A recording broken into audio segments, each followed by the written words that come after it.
Hello student, welcome to G classes Meerut. My name is Govind Saini और आप सब लोग मेरे साथ पढ़ रहे हैं मैन्युफैक्चरिंग प्रोसेस की वन शॉट क्लासेस। तो स्टूडेंट, आज हम स्टार्ट करने वाले हैं यूनिट नंबर सेकंड, जिसमें हम बात करेंगे मेटल कटिंग के बारे में। और यहाँ पे हमारी वन शॉट क्लासेस है जो हमारी BTech fourth semester mechanical engineering students के लिए। तो इस टाइम अगर बात करूंगा, हमने लास्ट क्लास में डिस्कस किया था अपना मैन्युफैक्चरिंग प्रोसेस के यूनिट नंबर फर्स्ट के बारे में। तो यूनिट नंबर फर्स्ट में जितने भी हमारे स्टूडेंट इंपॉर्टेंट टॉपिक्स थे, उन सभी टॉपिक्स को हमने लास्ट क्लास में डिस्कस किया था अकॉर्डिंग टू योर एकेटिव सिलेबस के रिगार्डिंग। ठीक है, तो आज की भी क्लास में हम क्या करेंगे, यूनिट नंबर सेकंड के जो भी हमारे सिलेबस के अकॉर्डिंग टॉपिक हैं, उन सभी टॉपिक का यहाँ पे एक क्लास में डिस्कस करने वाले हैं। तो प्लीज क्लास को स्टार्टिंग से लेकर एंड तक जरूर देखना, क्योंकि यहाँ पे हम एक स्टूडेंट जो टॉपिक है वो सभी को यहाँ पे डिस्कस करने वाले हैं। ठीक है, तो बढ़ते अपने क्लास की तरफ।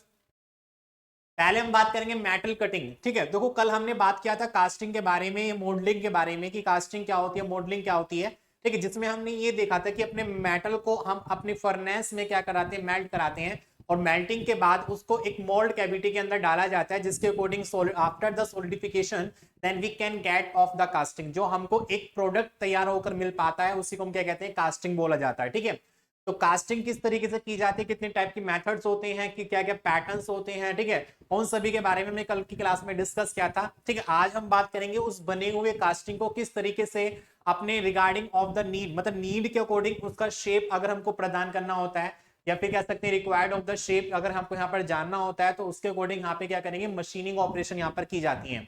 तो मशीनिंग ऑपरेशन में आप सब लोग जानते हैं कि हमने बेसिकली अगर मान लीजिए कोई भी मुझको नट या बोल्ट हमको बनाना होता है, तो वहां पे क्या करते हैं, बाय द कटिंग टूल के रिगार्डिंग हम अपने मेटल को वहां पे कटिंग करने का काम करते हैं, मेटल को रिमूव कराने का काम करते हैं, जिसके अकॉर्डिंग हमको एक डिजायर्ड शेप हमको मिल पाता है। ठीक है, तो मेटल कटिंग बेसिकली इसके नाम से हमको पता चल रहा है कि हमारा कोई मेटल है, उस मेटल को हम किस तरीके से कटिंग करेंगे। और कटिंग करने के डिफरेंट डिफरेंट हमारे ऑपरेशंस होते हैं, डिफरेंट डिफरेंट हमारे टूल्स होते हैं। ठीक है, तो मशीनिंग मेटल कटिंग बेसिकली है क्या, कि metal cutting is a process in which a metal workpiece is shaped of separated into desired dimensions and surface finished by removing material using a cutting tool। तो यहाँ पे metal cutting में क्या करते हैं, मेटल कटिंग में basically यहाँ पे कटिंग टूल का यूज करके अपने मेटल को काटने का काम करते हैं, जिसके अकॉर्डिंग हमको एक डिजायर्ड शेप मिल सके। साथ ही साथ यहाँ पे बात कर सकते हैं कि अगर हम मेटल की सरफेस को फिनिश करना होता है, तो यहाँ पे मशीनिंग ऑपरेशन उसके ऊपर करनी पड़ती है। तो यहाँ पे हम क्या करेंगे इस वाली यूनिट में, कि मेटल को किस तरीके से कटिंग की जाती है, कौन कौन सी ऑपरेशंस वगैरह होती हैं, इन सभी के बारे में क्या करने वाले हैं, यहाँ पे डिस्कस करने वाले हैं। ठीक है, बात करेंगे सबसे पहले। अब हमको मेटल को अगर काटना होगा, मतलब मेटल कटिंग करना होगा, तो सबसे पहले हमको क्या चाहिए भाई, टूल चाहिए। Without any cutting tool we can not cutting of the metal. या फिर हम कह सकते हैं अगर हमको कोई भी चीज काटना होता है, सब्जी फल्स वगैरह फ्रूट्स वगैरह कुछ भी चीज आप काटते हैं, तो काटने के लिए क्या होना चाहिए, आपके पास चाकू होना चाहिए, तभी क्या करेंगे वो कट सकता है। तो इसी तरीके से यहाँ पे मेटल को एक काटना होता है, तो यहाँ पे एक मेटल एक रॉ मटेरियल में होता है, उसको हम काट कर एक डिजायर्ड शेप हमको प्रोड्यूस करना होता है।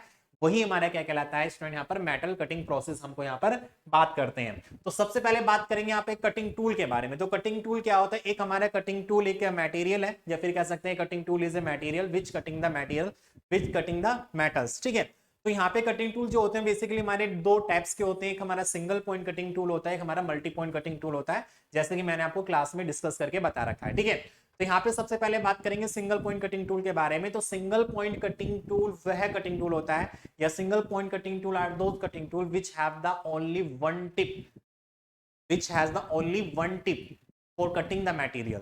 तो यहाँ पे एक सिंगल पॉइंट कटिंग टूल वह कटिंग टूल होता है जो केवल एक सिंगल पॉइंट के अकॉर्डिंग क्या करता है, मेटल को काटने का काम करता है। ठीक है, आप लोगों ने देखा होगा कि हमारे जैसे कि डिफरेंट डिफरेंट टाइप के, अगर ग्राइंडर की मैं बात करूं, आप लोगों ने देखा होगा ग्राइंडर कटर होता है।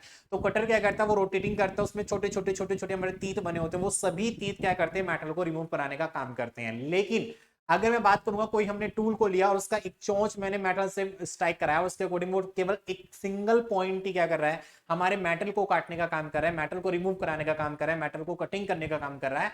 तो वो कटिंग टूल हमारा क्या कहलाता है student, single point cutting tool यहाँ पे हमको कहलाता है। तो सिंगल पॉइंट कटिंग टूल क्या होता है, कि a single point cutting tool is a type of cutting tool that has only one cutting edge. जो क्या रखता है स्टूडेंट, हमको केवल वन कटिंग एज रखता है, जिसकी जो कटिंग एज होती है, जो किनारा होता है, वो सिंगल वन मतलब एक होता है, use to remove material, metal को रिमूव करने के लिए from the work piece during machining operation. This tool is commonly used in operation like turning, shaping, planing, ये सब ऑपरेशन अगर हमको मेटल पर करनी होते हैं तो वहां पे हम क्या करते हैं, अपना कटिंग टूल का, सिंगल पॉइंट कटिंग टूल का यहाँ पर यूज करते हैं। ठीक है, तो single point cutting tool are cutting tool which has only one tip to cutting the material from the work piece.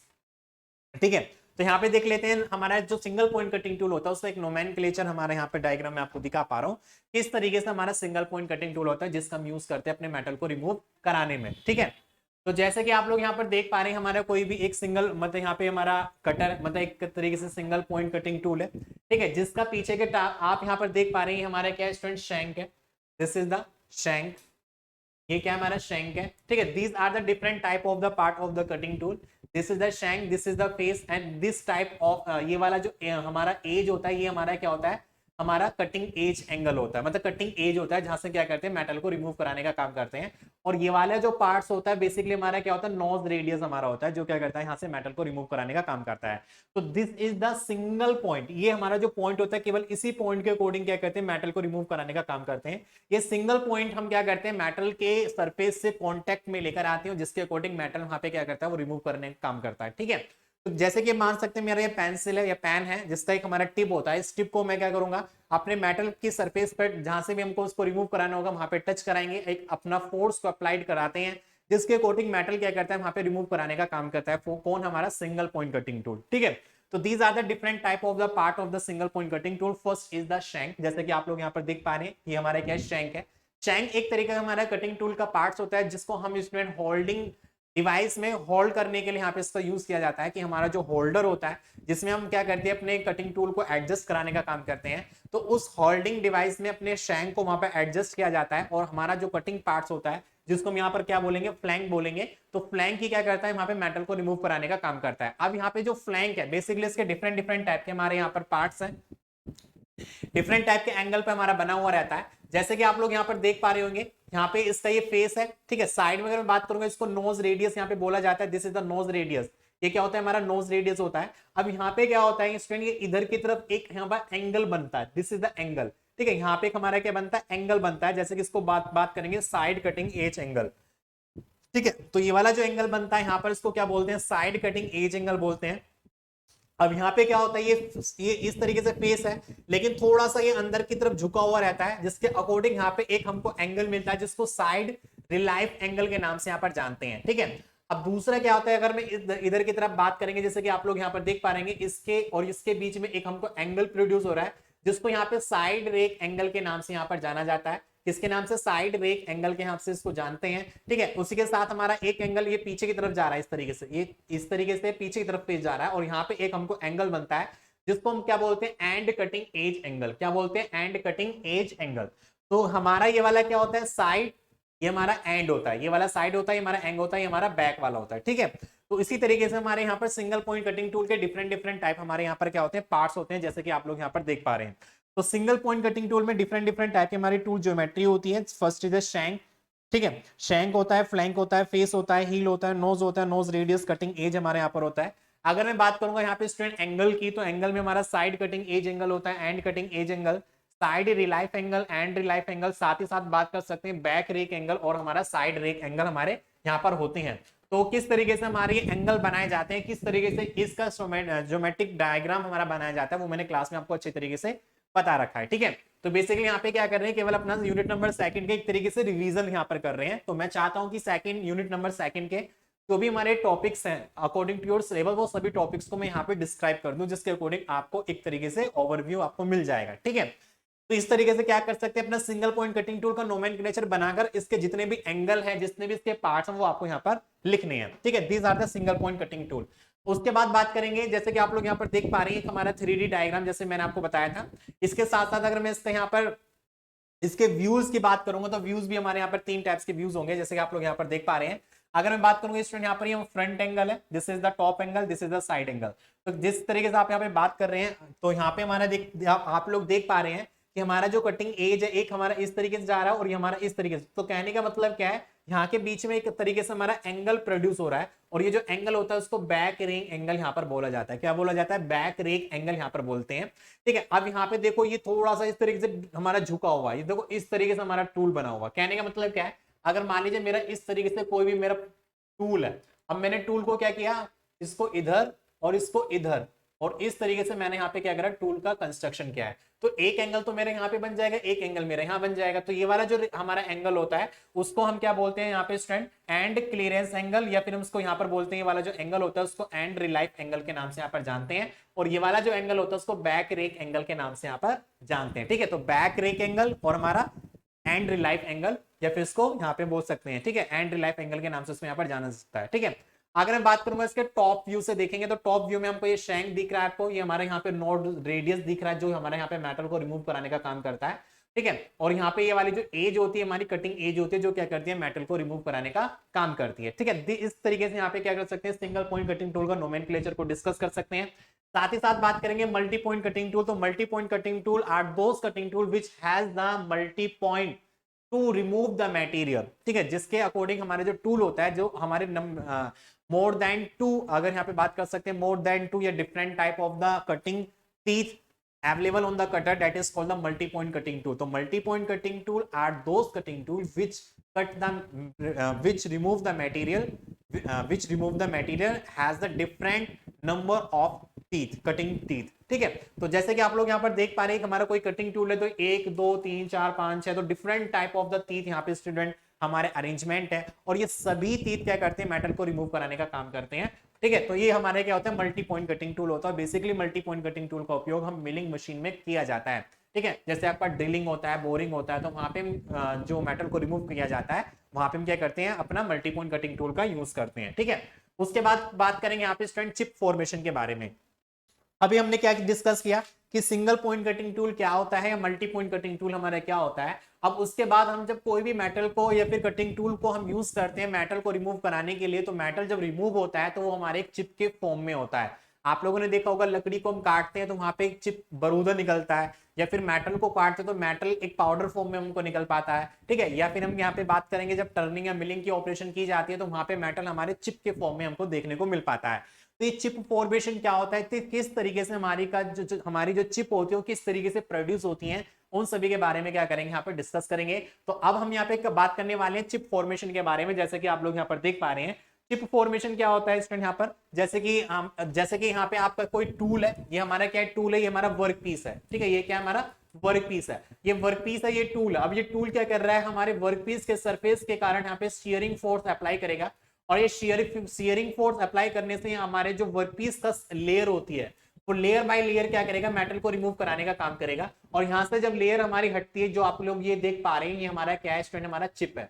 ये क्या है, हमारी चिप है। तो यहाँ पे कह सकते हैं कि जब अपने कटिंग टूल का यूज करते हैं अपने वर्क पीस से मेटल को रिमूव कराने के लिए, तो वहां पे हमको क्या मिल पाता है, एक हमको चिप मिल पाता है, या फिर कह सकते हैं जो हमारा कटिंग अनवांटेड मटेरियल हमारे जो होते हैं, ठीक है, एक वेस्टेड मटेरियल हमारा होता है, वो एक हमारा क्या होता है, चिप होता है। और चिप बेसिकली हमारे डिफरेंट टाइप से प्रोड्यूस हो सकती है। तो बात कर सकते हैं कि chip formation is a fundamental aspect of the metal cutting process when material is removed from the workpiece in the form of small thin pieces known as the chip. ठीक है, जहां पे हम क्या करते हैं, किसी अपने कटिंग टूल का यूज करते हैं वर्कपीस से मेटल को रिमूव कराने के लिए, तो वहां पे हमारे एक पतले छोटे स्मॉल टाइप से जो मेटल का रिमूव होता है वो हमारे क्या कहलाती है, यहाँ पे चिप हमारे कहलाती है। ठीक है, तो these are called the chip. तो चिप बेसिकली हमारी डिफरेंट टाइप की होती है। जैसे कि आप लोग देख पा रहे हैं, अगर मैं बात करूंगा टूल यहाँ पे हमने यूज किया है, और यहाँ पे हमारा वर्क पीस है, वर्क पीस के रिगार्डिंग हमारा जो यहाँ पे चिप का फॉर्मेशन हो रहा है, एक तरीके से कंटिन्यूअस हमारी चिप हो रही है। ठीक है, तो जैसे कि आप लोगों ने देखा होगा कि जब अपनी कोई पेंसिल को अपना शार्प करते हैं, तो शॉर्पनर में क्या होता है, जब अपनी पेंसिल को शार्प करते रहते हैं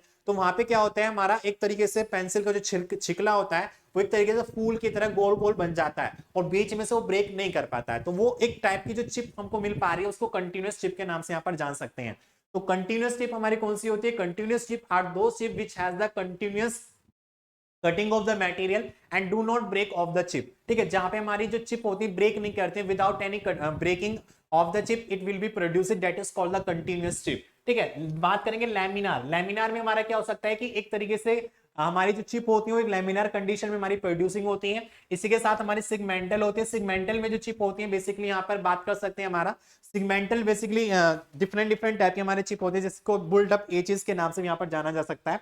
तो बुल्ट अप एजेस वगैरह क्या होते हैं कि जब हम अपने अपना वर्कपीस से अपने मेटल को रिमूव कराने का काम करते हैं, जब अपना वर्कपीस होता है वर्कपीस से अपना चिप या फिर कह सकते हैं मेटल को रिमूव कराते हैं, तो रिमूव कराने के अकॉर्डिंग हमारा जो सरफेस है वर्कपीस का, वहां पे हमारा खुरदरापन एक रफनेस हमारा आ जाता है, जिसके अकॉर्डिंग हमारी चिप होती है प्रॉपर तरीके से हमको नहीं मिल पाती है। या फिर हम कह सकते हैं कि जो हमारी बुल्टअप चिप होती है वो एक तरीके से कहीं पतली कहीं मोटी, कहीं पतली कहीं मोटी, या फिर हमारी वर्कपीस के सरफेस पर वो प्रॉपर तरीके से कटिंग नहीं हो पाता है, उस टाइप की चिप को यहाँ पर बुल्टअप चिप के नाम से भी जाना जाता है, इसको सेगमेंटल चिप के नाम से भी इसको आपको जान सकते हैं। ठीक है, नेक्स्ट हमारा आता है डिसकंटिन्यूअस चिप। तो डिसकंटिन्यूअस चिप आर दो chip which is developed by the discontinuous way. मतलब कहने का मतलब क्या होता है कि जब अपना यहाँ पे मैं अपना टूल का यूज करते हैं वर्कपीस पर मेटल को रिमूव कराने के लिए, तो जब मेटल हमारा रिमूव होता है या फिर कह सकते हैं मेटल रिमूव होता है इन the form of the chip, तो चिप यहाँ पे क्या करती है, बार बार ब्रेक कर करके हमारी टूट पा रही है। जैसे कि आप लोगों ने देखा होगा कि जब अपने शॉर्पनर का हम यूज करते हैं अपने शार्पनर में, ठीक है, शार्प करने के लिए, तो वहां पे हमारा जो छिकला होता है बार बार टूट जाता है। और वो किस कंडीशन से होता है, जब हमारा कटिंग टूल एक प्रॉपर कंडीशन में नहीं हो पाता है, या ढीला होता है या टेढ़ा मेढ़ा होता है, उस कंडीशन में क्या होता है, हमारा प्रॉपर तरीके से हमारा पेंसिल शार्प नहीं हो पाता है, नहीं हो पाती है। ठीक है, तो these are the different type of the chip which is produced in the metal cutting process। ठीक है, मेटल कटिंग प्रोसेस में हमारी डिफरेंट डिफरेंट टाइप की चिप हमारी प्रोड्यूस होती हैं। अब हम बात करेंगे नेक्स्ट आगे की तरफ, जिसमें डिस्कस करने वाले हैं अपना मर्चेंट फोर्स सर्किल डायग्राम के बारे में। तो बहुत ज्यादा इंपॉर्टेंट ये हमारा क्या है, बहुत स्टूडेंट बहुत ज्यादा इंपॉर्टेंट है। मैंने इसका डेरिवेशन आपको क्लास में करा रखा है, किस तरीके से यहाँ पे अपना मर्चेंट सर्किल डायग्राम का यूज करते हैं। तो मर्चेंट फोर्स सर्किल डायग्राम जैसे कि आप लोग देख पा रहे हैं, बेसिकली हमारा किसके ऊपर होता है, चिप फॉर्मेशन के बेस पर हमारा ये होता है कि हमारा जो टूल होता है उस टूल को हम यूज करते हैं अपने वर्कपीस मेटल पर अपने चिप को फॉर्मेशन करने के लिए। तो हमारा जो टूल होता है, ठीक है, हमारा जो टूल है उसको वर्कपीस पर कितने एंगल पर रखना चाहिए, या फिर कह सकते हैं यहाँ पर जो शेयर एंगल बनता है वो कितना बनना चाहिए, उसको फाइंड आउट करने के लिए हम यहाँ पे क्या करते हैं, एक डेरिवेशन को प्रोड्यूस करते हैं, एक डेरिवेशन को ड्राइव करते हैं, जिसके अकॉर्डिंग यहाँ पे हमको एक फॉर्मूला मिल पाता है। और वो फॉर्मूला क्या होता है, शेयरिंग फोर्स के रिगार्डिंग उसको बात कर सकते हैं। वो फॉर्मूला हमारा होता है phi equals to pi by four minus के one by two, pi by four minus के one by two beta minus के अल्फा। ये हमारा फॉर्मूला निकल के आता है शेयर एंगल का। किसका निकल के आता है स्टूडेंट, हमारा शेयर एंगल का ये हमारा फॉर्मूला निकल कर आता है। ठीक है, अब यहाँ पे क्या हो रहा है, जैसे कि आप लोग यहाँ पर देख पा रहे हैं, ये हमारा कोई टूल है और ये टूल को हम यहाँ पे यूज करें for cutting of the work piece, जिसके रिगार्डिंग यहाँ पे हमको काफी एक तरीके से फोर्सेस देखने को मिल पा रहे हैं।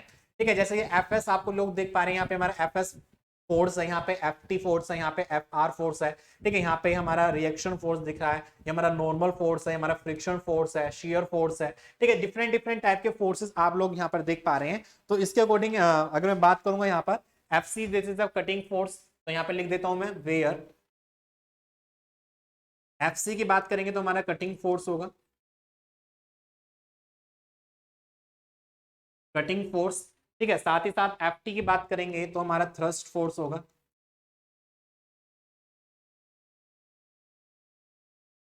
ठीक है, that is the F S shear force,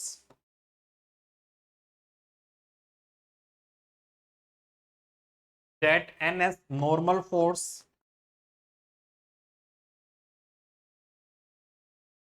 तो जब अपने यहाँ पे मेटल को रिमूव कराने का काम करते हैं तो हमको डिफरेंट डिफरेंट टाइप के यहाँ पे फोर्सेस को देखने को मिल पाता है। ठीक है, और एफ हमारा क्या होता है, फ्रिक्शन फोर्स,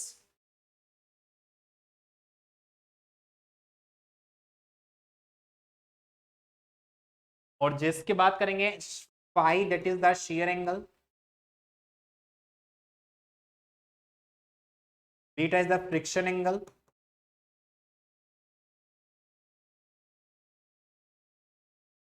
और यहां पे बात करेंगे alpha is the rake angle. ठीक है, अल्फा क्या होगा यहाँ पे स्टूडेंट, हमारा रेक एंगल होगा। तो आप जैसे कि बात कर सकते हैं यहाँ पे स्टूडेंट, आप लोग देख पा रहे हैं यहाँ पे हमारा फाई एंगल बनना है, जो एक तरीके से हमको शेयर एंगल प्रोड्यूस करेगा। ये क्या करेगा स्टूडेंट, हमको शेयर एंगल यहाँ पे प्रोड्यूस करेगा, this is the phi, shear angle produce करेगा। और बात कर सकते हैं ऊपर की तरफ ये वाला जो एंगल बनना है हमको अल्फा बनना है, जिसको हम बात करेंगे रेक एंगल के बारे में। और बीटा जो बनना है इसको हम क्या करेंगे, फ्रिक्शन एंगल के बारे में बात कर सकते हैं, जिसके अकॉर्डिंग यहाँ पे हमको एक डेरिवेशन को ड्राइव करते हैं to find out the shear angle. तो शेयर एंगल हमको यहाँ पे देखने को मिल पाता है, that is pi by four minus के one by two beta minus के अल्फा। ठीक है, ये डेरिवेशन आपको सोल्व करना है, बहुत ज्यादा इंपॉर्टेंट होता है एग्जाम के पॉइंट ऑफ व्यू से। काफी बार एग्जाम में पूछा भी गया है मर्चेंट फोर्स सर्किल डायग्राम, तो आप इसको देख सकते हैं, कर सकते हैं। ठीक है स्टूडेंट, अब हम आगे की तरफ बात करेंगे जिसमें पढ़ने वाले हैं टूल वियर के बारे में। तो अभी तो हमने डिस्कस किया कि हमारा कटिंग टूल क्या होते हैं, कटिंग टूल कितने टाइप के होते हैं। उसके साथ साथ हमने डिस्कस किया कि उसके बाद चिप क्या होती है, चिप फॉर्मेशन क्या होता है, कितने टाइप की चिप्स वगैरह होती हैं, ठीक है। और यहाँ पे हमने डिस्कस किया कि हमारा जो टूल होता है और हमारा जो वर्कपीस होता है जहाँ पे अपने मेटल को रिमूव कराने का काम करते हैं, तो टूल और वर्कपीस के बीच में हमारा जो शेयर एंगल प्रोड्यूस होता है वो कितना फाइंड आउट होता है, होके आता है मर्चेंट सर्किट डायग्राम के रिगार्डिंग। अब हम बात करेंगे कि जो हम टूल का यूज कर पा रहे हैं अपने कटिंग टूल का, उसके ऊपर क्या इफेक्ट पड़ पाते हैं। तो सबसे पहले बात करेंगे टूल वियर के बारे में, जैसे कि इसके नाम से हमको पता चल पा रहा है टूल वियर, टूल टूल और वियर, वियर का मतलब फट जाना, खराब हो जाना, घिस जाना, फट जाना, ये हमारा क्या कहलाता है, वियर कहलाता है। तो टूल वियर क्या होता है, बेसिकली एक प्रॉब्लम क्या होती है, जब अपना स्टूडेंट यहाँ पे टूलिंग का यूज करते हैं मेटल को रिमूव कराने के लिए, जब अपना टूल को हम डिफरेंट एक तरीके से लंबे टाइम से यूज करते हुए आ रहे हैं, तो एक टाइम ऐसा आता है कि हमारा जो टूल होता है वो घिस जाता है। जैसे कि आप सब लोग जानते हैं, आप हर एक चीज को यूज करते हैं, आप चप्पल पहनते हो, जूते पहनते हो, ठीक है, 2 महीने बाद, 3 महीने बाद, 4 महीने बाद, 6 महीने बाद आपके जूते चप्पल घिस जाते हैं, टूट जाते हैं, या कोई भी चीज है जो भी चलने का काम कर रही है या कोई भी मूविंग करने का काम कर रही है, किसी के साथ फ्रिक्शन का काम कर रही है, तो वहां पे वो बेसिकली हमारी क्या करती है, वियर जरूर हमारी होती है। तो जिसके रिगार्डिंग हमें बात कर सकते हैं कि हमारा जो कटिंग टूल होता है वो वर्कपीस के साथ एक तरीके से फ्रिक्शन के कारण क्या करता है, हमें वर्क करता है और मेटल को रिमूव करता है। यदि हमारा वर्कपीस और कटिंग टूल के बीच में फ्रिक्शन प्रोड्यूस नहीं होगा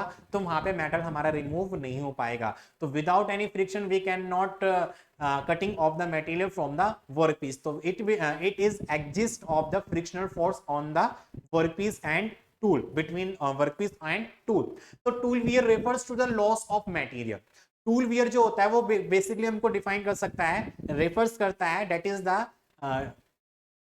is the loss of material. यहाँ पे क्या करता है, हमारा जो टूल वियर होता है वो हमारे जो कटिंग टूल होता है, कटिंग टूल से मेटल का एक तरीके से लॉस होता है, मेटल जो हमारे घिसने का काम करे, एक तरीके से क्या होता है, loss of material from a cutting tool due to mechanical, thermal and chemical interaction. Due to mechanical, mechanical मतलब एक तरीके से फ्रिक्शन फोर्स के रिगार्डिंग यहाँ पे हमारा रिमूव होता है। ड्यू टू टेम्परेचर, अगर हम किसी भी बॉडी का टेम्परेचर को इंक्रीज करते हैं तो मेटल का डिफॉर्मेशन होता है, और due to the temperature we can say that is the metal will be remove from the cutting tool. And due to the chemical interaction, क्या होता है, केमिकल इंटरेक्शन के कारण भी हमारा मेटल जो होता है हमारा रिड्यूस होता है।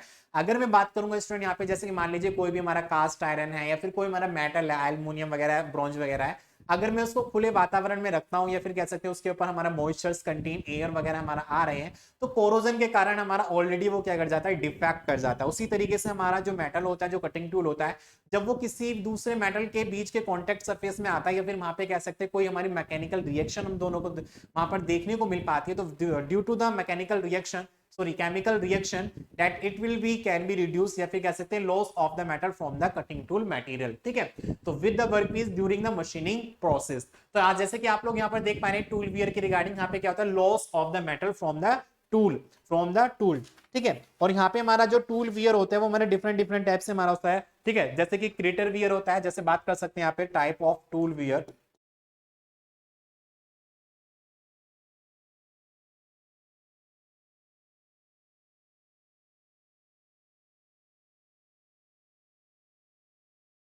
तो टूल वियर हमारे डिफरेंट टाइप के होते हैं। सबसे पहले बात कर सकते हैं यहाँ पर क्रेटर वियर के बारे में।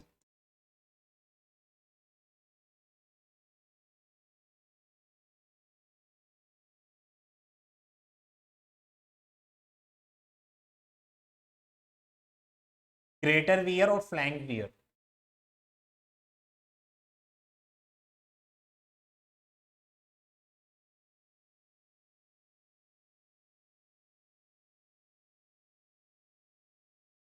फ्लैंक वियर, ठीक है। तो crater wear occur on the rake face of the tool, हमारा जो क्रेटर वियर होता है वो बेसिकली हमारा अकर करता है ऑन द रेक फेस। जैसे कि आप लोग यहाँ पर देख पा रहे हैं, हमारा जो कटिंग टूल होता है उसका जो फेसिंग पार्ट होता है हमारा ये वाला होता है, और उसके फेस पर अगर मेटल हमारा रिमूव कर जाता है, जैसे कि आप लोग यहाँ पर देख पा रहे हैं, ये वाला जो ब्लैक कलर का आपको यहाँ पर शो हो रहा है, ये एक तरीके से हमारा क्या है, क्रेटर वियर है। This is the crater wear. ये आपको क्या दिख पा रहा है, क्रेटर वियर आपको यहाँ पर दिख पा रहा है। यहाँ से क्या कर रहा है, इसका सरफेस हमारा रिड्यूस हो सकता है, ठीक है। यहाँ पे मेटल हमारा लॉस हो रहा है, ठीक है। दूसरा हमारा क्या होता है, फ्लैंक वियर होता है। हमारी क्या होती है, फ्लैंक होती है, जिसके अकॉर्डिंग यहाँ पे ये वाला जो कटिंग एज है यहाँ पे घिसने का काम कर रहा है, जिसको फ्लैंक वियर के नाम से यहाँ पर जानते हैं, ठीक है। तो जिसको क्या कहते हैं, फ्लैंक वियर के नाम से यहाँ पर इसको जाना जाता है। तो there are the two types of the defect in the cutting tool material due to the tool wear. तो टूल वियर के अकॉर्डिंग हमारे दो टाइप्स के हमारे वियर होते हैं, हमारा क्रेटर वियर होता है, हमारा फ्लैंक वियर होता है, जिसके अकॉर्डिंग यहाँ पे बात कर सकते हैं, ओके। नेक्स्ट हम बात करेंगे टूल लाइफ के बारे में। अभी तो हमने क्या डिस्कस किया कि टूल वियर क्या होता है, किस तरीके से हमारा जो टूल होता है वो वियर कर जाता है, घिस जाता है। अब हम बात करेंगे टूल लाइफ के बारे में कि टूल का जीवन कितना होता है। जैसे कि आप ऑब्वियसली सभी हमारे यहाँ पे जैसे ह्यूमंस वगैरह होते हैं, सभी का एक लाइफ टाइम होता है, 80 साल, 40 साल, 50 साल, 60 साल, कितने साल तक वो जी सकता है बेसिकली, ठीक है। उसी तरीके से हमारा क्या होता है, टूल लाइफ भी हमारी होती है, जो हम टूल का यूजिंग करते हैं फॉर कटिंग द मटेरियल, ठीक है, for cutting the material from the work piece, then it will has the tool life. Tool life क्या होता है, एक हमारी डिस्टेंस होती है किसकी, टाइम की, क्या होती है इसमें हमारी टाइम की डिस्टेंस होती है। तो the length of the period for which a tool can be used is defined as the tool life, कि हमारा एक लेंथ ऑफ द पीरियड होता है, एक हमारा समय का डिस्टेंस होता है, कितने समय तक हम इस वाले टूल को यूज कर सकते हैं, वो हमारे क्या कहलाता है, टूल लाइफ हमारे यहाँ पर कहलाता है। क्या कहलाता है स्टूडेंट्स को, टूल लाइफ कहते हैं। हर एक बंदा होता है, जैसे कि आप सब लोग जानती हैं, गवर्नमेंट कोई जॉब करता है तो गवर्नमेंट जॉब में हर सभी की 60 या 65 तक हमारी लास्ट एज होती है, इसके ऊपर कोई भी हमारा वर्कर मतलब वर्क नहीं कर पाता है। उसका भी क्या होता है कि हमारा लाइफ मतलब एक तरीके से टाइम होता है, वर्किंग टाइम हमारा होता है, वर्किंग लाइफ हमारी होती है। तो कह सकते हैं कि हमारे किसी भी टूल का हम यहाँ पे एक हमारा टाइम होता है, कितने साल तक उसका यूज हम कर सकते हैं, कितने टाइम तक उसका यूज कर सकते हैं। तो the length of the period for which a tool can be used is defined as the tool life. And tool life हमारे स्टूडेंट डिफरेंट डिफरेंट टाइप के फैक्टर्स पर अफेक्ट करती है।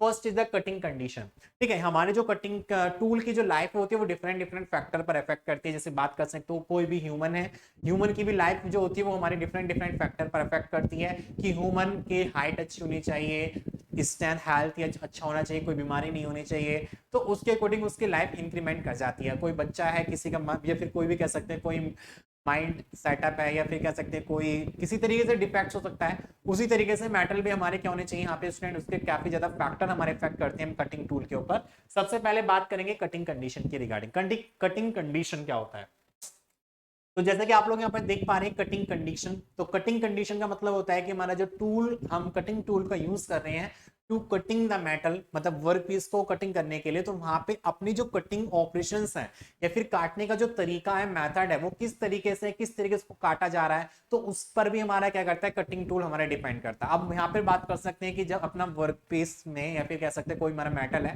कास्ट आयरन है या माइल्ड स्टील है, वहां से हम क्या करेंगे, उसको मेटल को काटने का काम करेंगे। तो माइल्ड स्टील से अगर मेटल को मैं काम करूंगा तो काफी ज्यादा उसकी हार्डनेस हमारी होती है। एक तरीके से माइल्ड स्टील तो डक्टाइल ही होता है, लेकिन बात कर सकते हैं उसकी हार्डनेस काफी ज्यादा होती है, टफनेस, स्ट्रेंथ उसकी बहुत ज्यादा होती है, तो मेटल को रिमूव कर पाना बहुत ज्यादा इंपॉसिबल होता है।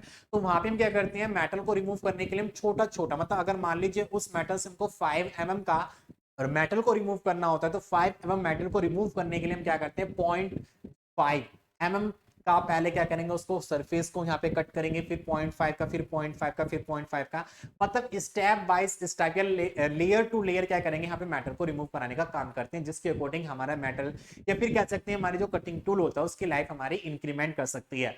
यदि हम एक साथ में ही उस मेटल को रिमूव करने का काम करेंगे तो उस कंडीशन में हमारा जो वर्कपीस होगा वो भी एक तरीके से डिफेक्ट हो सकता है, या फिर कह सकते हैं कि जिस कटिंग टूल का हम यूज कर रहे हैं वो भी हमारा क्या कर सकता है, डिफेक्ट हो सकता है। तो इसलिए यहाँ पे हमारा जो कटिंग ऑपरेशन होती है, या फिर कह सकते हैं कटिंग कंडीशन होती है, वो भी हमारी डिफरेंट टाइप की हमारी होनी चाहिए। कि कटिंग कंडीशन मतलब हमारी कटिंग स्पीड कितनी होनी चाहिए, डेप्थ ऑफ कट कितना होना चाहिए, ठीक है, तो ये सभी उसकी स्पीड कितनी होनी चाहिए, ये सब हमारा डिपेंड करता है कटिंग कंडीशन के ऊपर। साथ ही साथ टूल की ज्योमेट्री भी हमारी डिपेंड करती है कि किस तरीके से हमारा टूल का ज्योमेट्री हमारा होना चाहिए।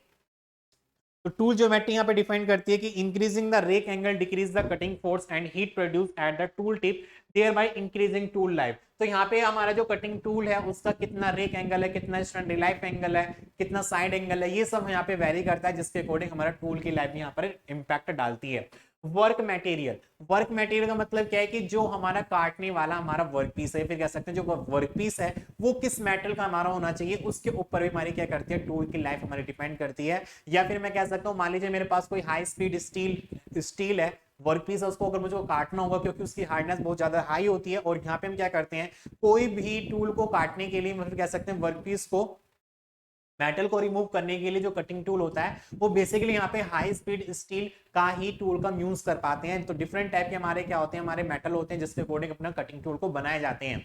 तो यहाँ पे क्या कर सकते हैं कि हमारे जो कटिंग टूल होता है, कटिंग टूल का जो मटेरियल है या फिर कह सकते हैं उसकी जो प्रॉपर्टी है वो स्ट्रेंथ हमारी ज्यादा होनी चाहिए in comparison to work piece से। मतलब स्ट्रेंथ है वो हमारी ज्यादा होनी चाहिए, हार्डनेस है वो हमारी ज्यादा होनी चाहिए, किसकी, हमारी कटिंग टूल की, in comparison of the work piece के रिगार्डिंग, ठीक है। Rigidity of the work piece, हमारा जो वर्क पीस है उसके ऊपर वो एक तरीके से रिजिडिटी हमारा होना चाहिए। इफेक्ट ऑफ लुब्रिकेंट, हमारे यहाँ पे लुब्रिकेंट का भी इफेक्ट पड़ता है किसके ऊपर, हमारा कटिंग टूल पर, कि जब हम अपने वर्क पीस से मेटल को रिमूव कराने का काम करते हैं और यहाँ पे क्या करते हैं, कटिंग टूल को वहां पे मेटल को काटने का काम करते हैं, तो मैंने आपको बताया था कि जब हम अपना कटिंग टूल का यूज करते हैं वर्कपीस से मेटल को रिमूव कराने के लिए, तो जहां पे कटिंग टूल और वर्कपीस आपस में कॉन्टेक्ट सरफेस में आते हैं, जिसके अकॉर्डिंग वहां पे एक फ्रिक्शनल फोर्स अप्लाई किया जाता है, और फ्रिक्शनल फोर्स के अकॉर्डिंग ही हमारा मेटल क्या करता है, रिमूव होने का काम करता है। Due to the frictional force that it will be use of the lubricant, तो अब जहां पे हमारा फ्रिक्शन फोर्स अप्लाई करते हैं तो वहां पे हमारा टेम्परेचर भी काफी ज्यादा इंड्यूस हो जाता है, काफी ज्यादा हमारा जो टेम्परेचर होता है वो इंक्रीज होता है। तो ड्यू टू द टेम्परेचर हमारा मेटल या फिर कह सकते हैं वर्कपीस हमारा डिफेक्ट हो सकता है, ठीक है। तो यहाँ पे क्या कर सकते हैं कि हमारा टेम्परेचर को रिड्यूस करने के लिए यहाँ पे लुब्रिकेंट या कटिंग फ्लूइड्स का यहाँ पर यूज करते हैं, जिसके कारण हमारी जो कटिंग ऑपरेशन होती है वो एक तरीके से इजिली हो जाती है, और साथ ही साथ यहाँ पे हमारा जो यहाँ पे टेम्परेचर जो इंक्रीमेंट हो रहा था, जनरेटेड हो रहा था, उसको यहाँ पे क्या किया जा सकता है, रिड्यूस किया जा सकता है due to the effect of the lubricant. तो these are the different type of the factor affecting of the tool life, ठीक है। तो टूल लाइफ के ऊपर हमारे डिफरेंट डिफरेंट टाइप के हमारे फैक्टर हमारे इफेक्ट डालते हैं। यदि ये सारे फैक्टर हमारे बिल्कुल सही होते हैं तो उस कंडीशन में हमारा जो टूल होता है, टूल की जो लाइफ होती है वो काफी समय तक एग्जिस्ट कर सकती है, और ये सब काम जो होते हैं वो आपके हाथ में होते हैं, ठीक है। चलो बात करेंगे नेक्स्ट टॉपिक के बारे में, जिसमें बात करने वाले टेलर टूल लाइफ इक्वेशन। ये भी हमारे लिए बहुत ज्यादा इंपॉर्टेंट होता है for the exam point of view की रिगार्डिंग। तो हमारा टेलर टूल लाइफ इक्वेशन, ये टूल लाइफ इक्वेशन हमारी होती है जहां पे हम इक्वेशन हमको निकल के आती है, दैट इज द वी की power n equals to C, V की power n equals to C, where v is the cutting velocity. अगर मैं बात करूंगा यहाँ पर where v is the cutting velocity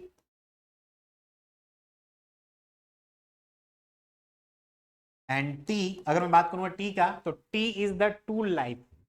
t क्या होता है, हमारा टूल लाइफ हमारा होता है,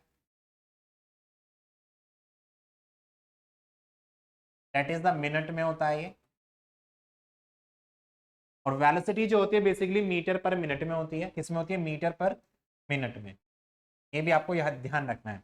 बात करेंगे सी के बारे में, तो सी इज द क्या होता है, हमारा constant Taylor.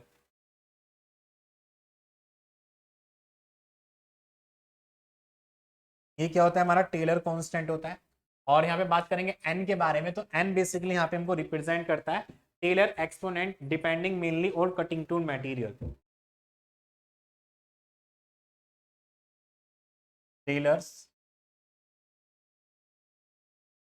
Exponent, Taylor exponent, ठीक है। तो हमारा एक इक्वेशन आती है, that is the V T की power n equals to C, हमारे यहाँ पर होता है। एक क्वेश्चन है यहाँ पे, इसको स्टूडेंट रिप्रेजेंट करेंगे किस तरीके से, देखेंगे अपने क्वेश्चन के बारे में। तो देखेंगे यहाँ पर क्वेश्चन को,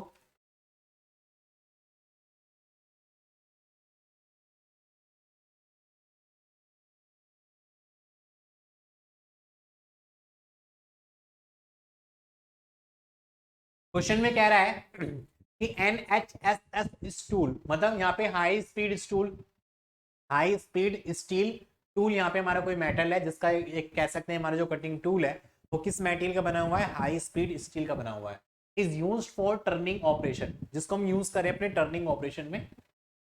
the tool life is 60 minute, हमारी जो टूल की लाइफ है वो कितनी, केवल 60 मिनट है। When turning is carried out at 30 metre per minute, जब हमारी स्पीड है कटिंग टूल की वो कितनी है, 30 मीटर पर मिनट है, और टूल लाइफ कितनी दे रखी है यहाँ पे हमको, 60 मिनट दे रखा है।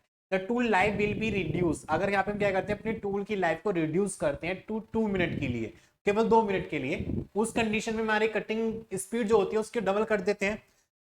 तो कहने का मतलब ये है कि अगर हमारी स्पीड कम होगी तो टूल की लाइफ हमारी ज्यादा होगी, अगर स्पीड को बढ़ा देंगे तो टूल की लाइफ हमारी कम हो जाएगी। ऑब्वियसली आप सब लोग जानते हैं, अगर अपनी गाड़ी की स्पीड में बहुत ज्यादा बढ़ा दूं और हाईवे पर लेकर जाऊंगा तो वहां पे क्या होता है, कुछ भी एक्सीडेंट हमारे साथ हो सकता है, तो वहां पे क्या हो सकता है, हमारी लाइफ बहुत ज्यादा कम हो सकती है, ठीक है। तो यहाँ पे देख लो, ये भी आपको बता रहा है कि अगर स्पीड की वैल्यू को हम इंक्रीज करते हैं तो आपके जीवन की जो लाइफ है वो डिक्रीज हो जाती है, ठीक है। तो इसलिए हमको बेसिकली जो व्हीकल्स होते हैं वो बेसिकली हमको नॉर्मल कंडीशन पे चलानी चाहिए, क्योंकि life is very important for our, ठीक है, फॉर अवर फैमिलीज। तो tool life will be reduce to 2 minute if the cutting speed is double, when the suitable speed in RPM for turning 3 200 mm diameter, so that tool life is 30 minute. तो उसके according हमको यहाँ पे क्या निकला है, अपना यहाँ पर टूल लाइफ यहाँ पे देखना है कितना उसका स्पीड हो कितना होगा। तो फर्स्टली हम यहाँ पे देख लेते हैं क्या क्या हमको दिया हुआ है गिवन में। तो गिवन में सबसे पहले हमको यहाँ पर दिया हुआ है टाइम, ठीक है। तो tool is use for turning operation, the tool life is 60 minute. तो T1 दे रखा है हमको 60 मिनट, और उसकी स्पीड जो दे रखी है दैट इज द V1, वो हमको यहाँ पे दिया हुआ है 30 मिनट पर मिनट, 30 मीटर पर मिनट हमको यहाँ पर दिया हुआ है। उसके बाद हमको यहाँ पे कह रहा है कि T2 की वैल्यू दे रखी है दैट इज द 2 मिनट, और वेलोसिटी हमारी कितनी हो जाएगी, डबल हो जाती है, तो 30 की कितनी हो जाएगी, 60 हो जाएगी, 60 मीटर पर मिनट, ठीक है। उसके बाद हमको डायमीटर यहाँ पे दिया हुआ है दैट इज द D की वैल्यू दे रखी है हमको 300 mm, और tool life that is the T3 की वैल्यू दे रखी है हमको कितनी, 30 मिनट,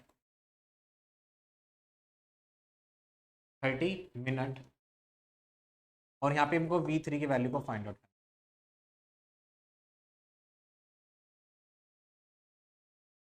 तो देखेंगे क्वेश्चन को करने के लिए, तो सबसे पहले क्या करेंगे, नाउ टेलर इक्वेशन से बात कर लेते हैं। नाउ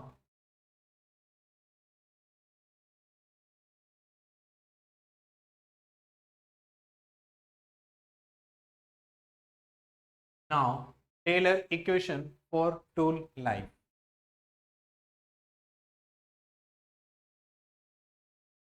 फॉर टूल लाइफ, तो टेलर इक्वेशन क्या होती है, डेट इज हमने अभी डिस्कस किया, वी टी की power N equals to C हमारी इक्वेशन होती है, that is the first equation, यहाँ पे इसको मान लेंगे। नाउ यहाँ पे वैल्यू V1 की वैल्यू हमारी कितनी दे रखी है, V1 की वैल्यू दे रखी है 30, मल्टीप्लाई T1 की वैल्यू दे रखी है 60 की पावर n इक्वल्स टू सी, इसको इक्वेशन नंबर मान लेंगे यहाँ पर सेकंड। इसी तरीके से हमको बात करेंगे यहाँ पे स्टूडेंट किसकी, V2 की वैल्यू दे रखी है हमको 60, और T2 की वैल्यू दे रखी है 2 की पावर n इक्वल्स टू सी, इसको इक्वेशन नंबर मान लेंगे यहाँ पर थर्ड, ठीक है। तो now equation number first and second जैसे आप लोग यहाँ पर देख पा रहे हैं, now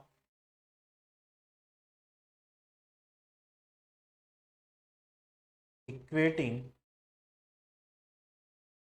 equation first and second, ठीक है। तो फर्स्ट और सेकंड की अगर मैं बात करूँ यहाँ पर, तो दोनों ही इक्वल हमारे कांस्टेंट है, तो यहाँ पे कितना हो जाएगा, डेट इज 30 इंटू 60 की power n equals to 60 into 2 की पावर n, ठीक है। 60 इंटू 2 की पावर n यहाँ पे हमको मिल जाएगा।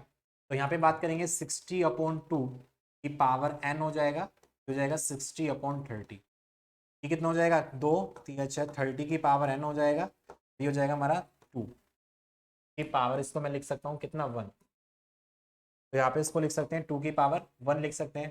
तो ये हो जाएगा हमारा m की पावर n, कितना होता है n log m हो जाता है, ठीक है। ये हो जाएगा हमारा n log 30 1 log 2, ठीक है। तो यहाँ पे क्या करेंगे स्टूडेंट, यहाँ पे इसकी वैल्यू को देखेंगे, तो that is the n equals to हो जाएगा हमारा log 2 upon log 30, log 2 upon log 30।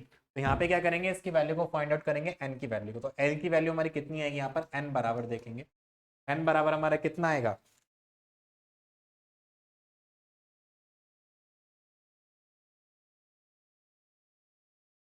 तो log 2 divide by log 3 sorry 30, तो वैल्यू आपकी यहाँ पे आ जाएगी कितनी, 0.2038, 0.2038, n की वैल्यू आपको यहाँ पर मिल गई है, ठीक है।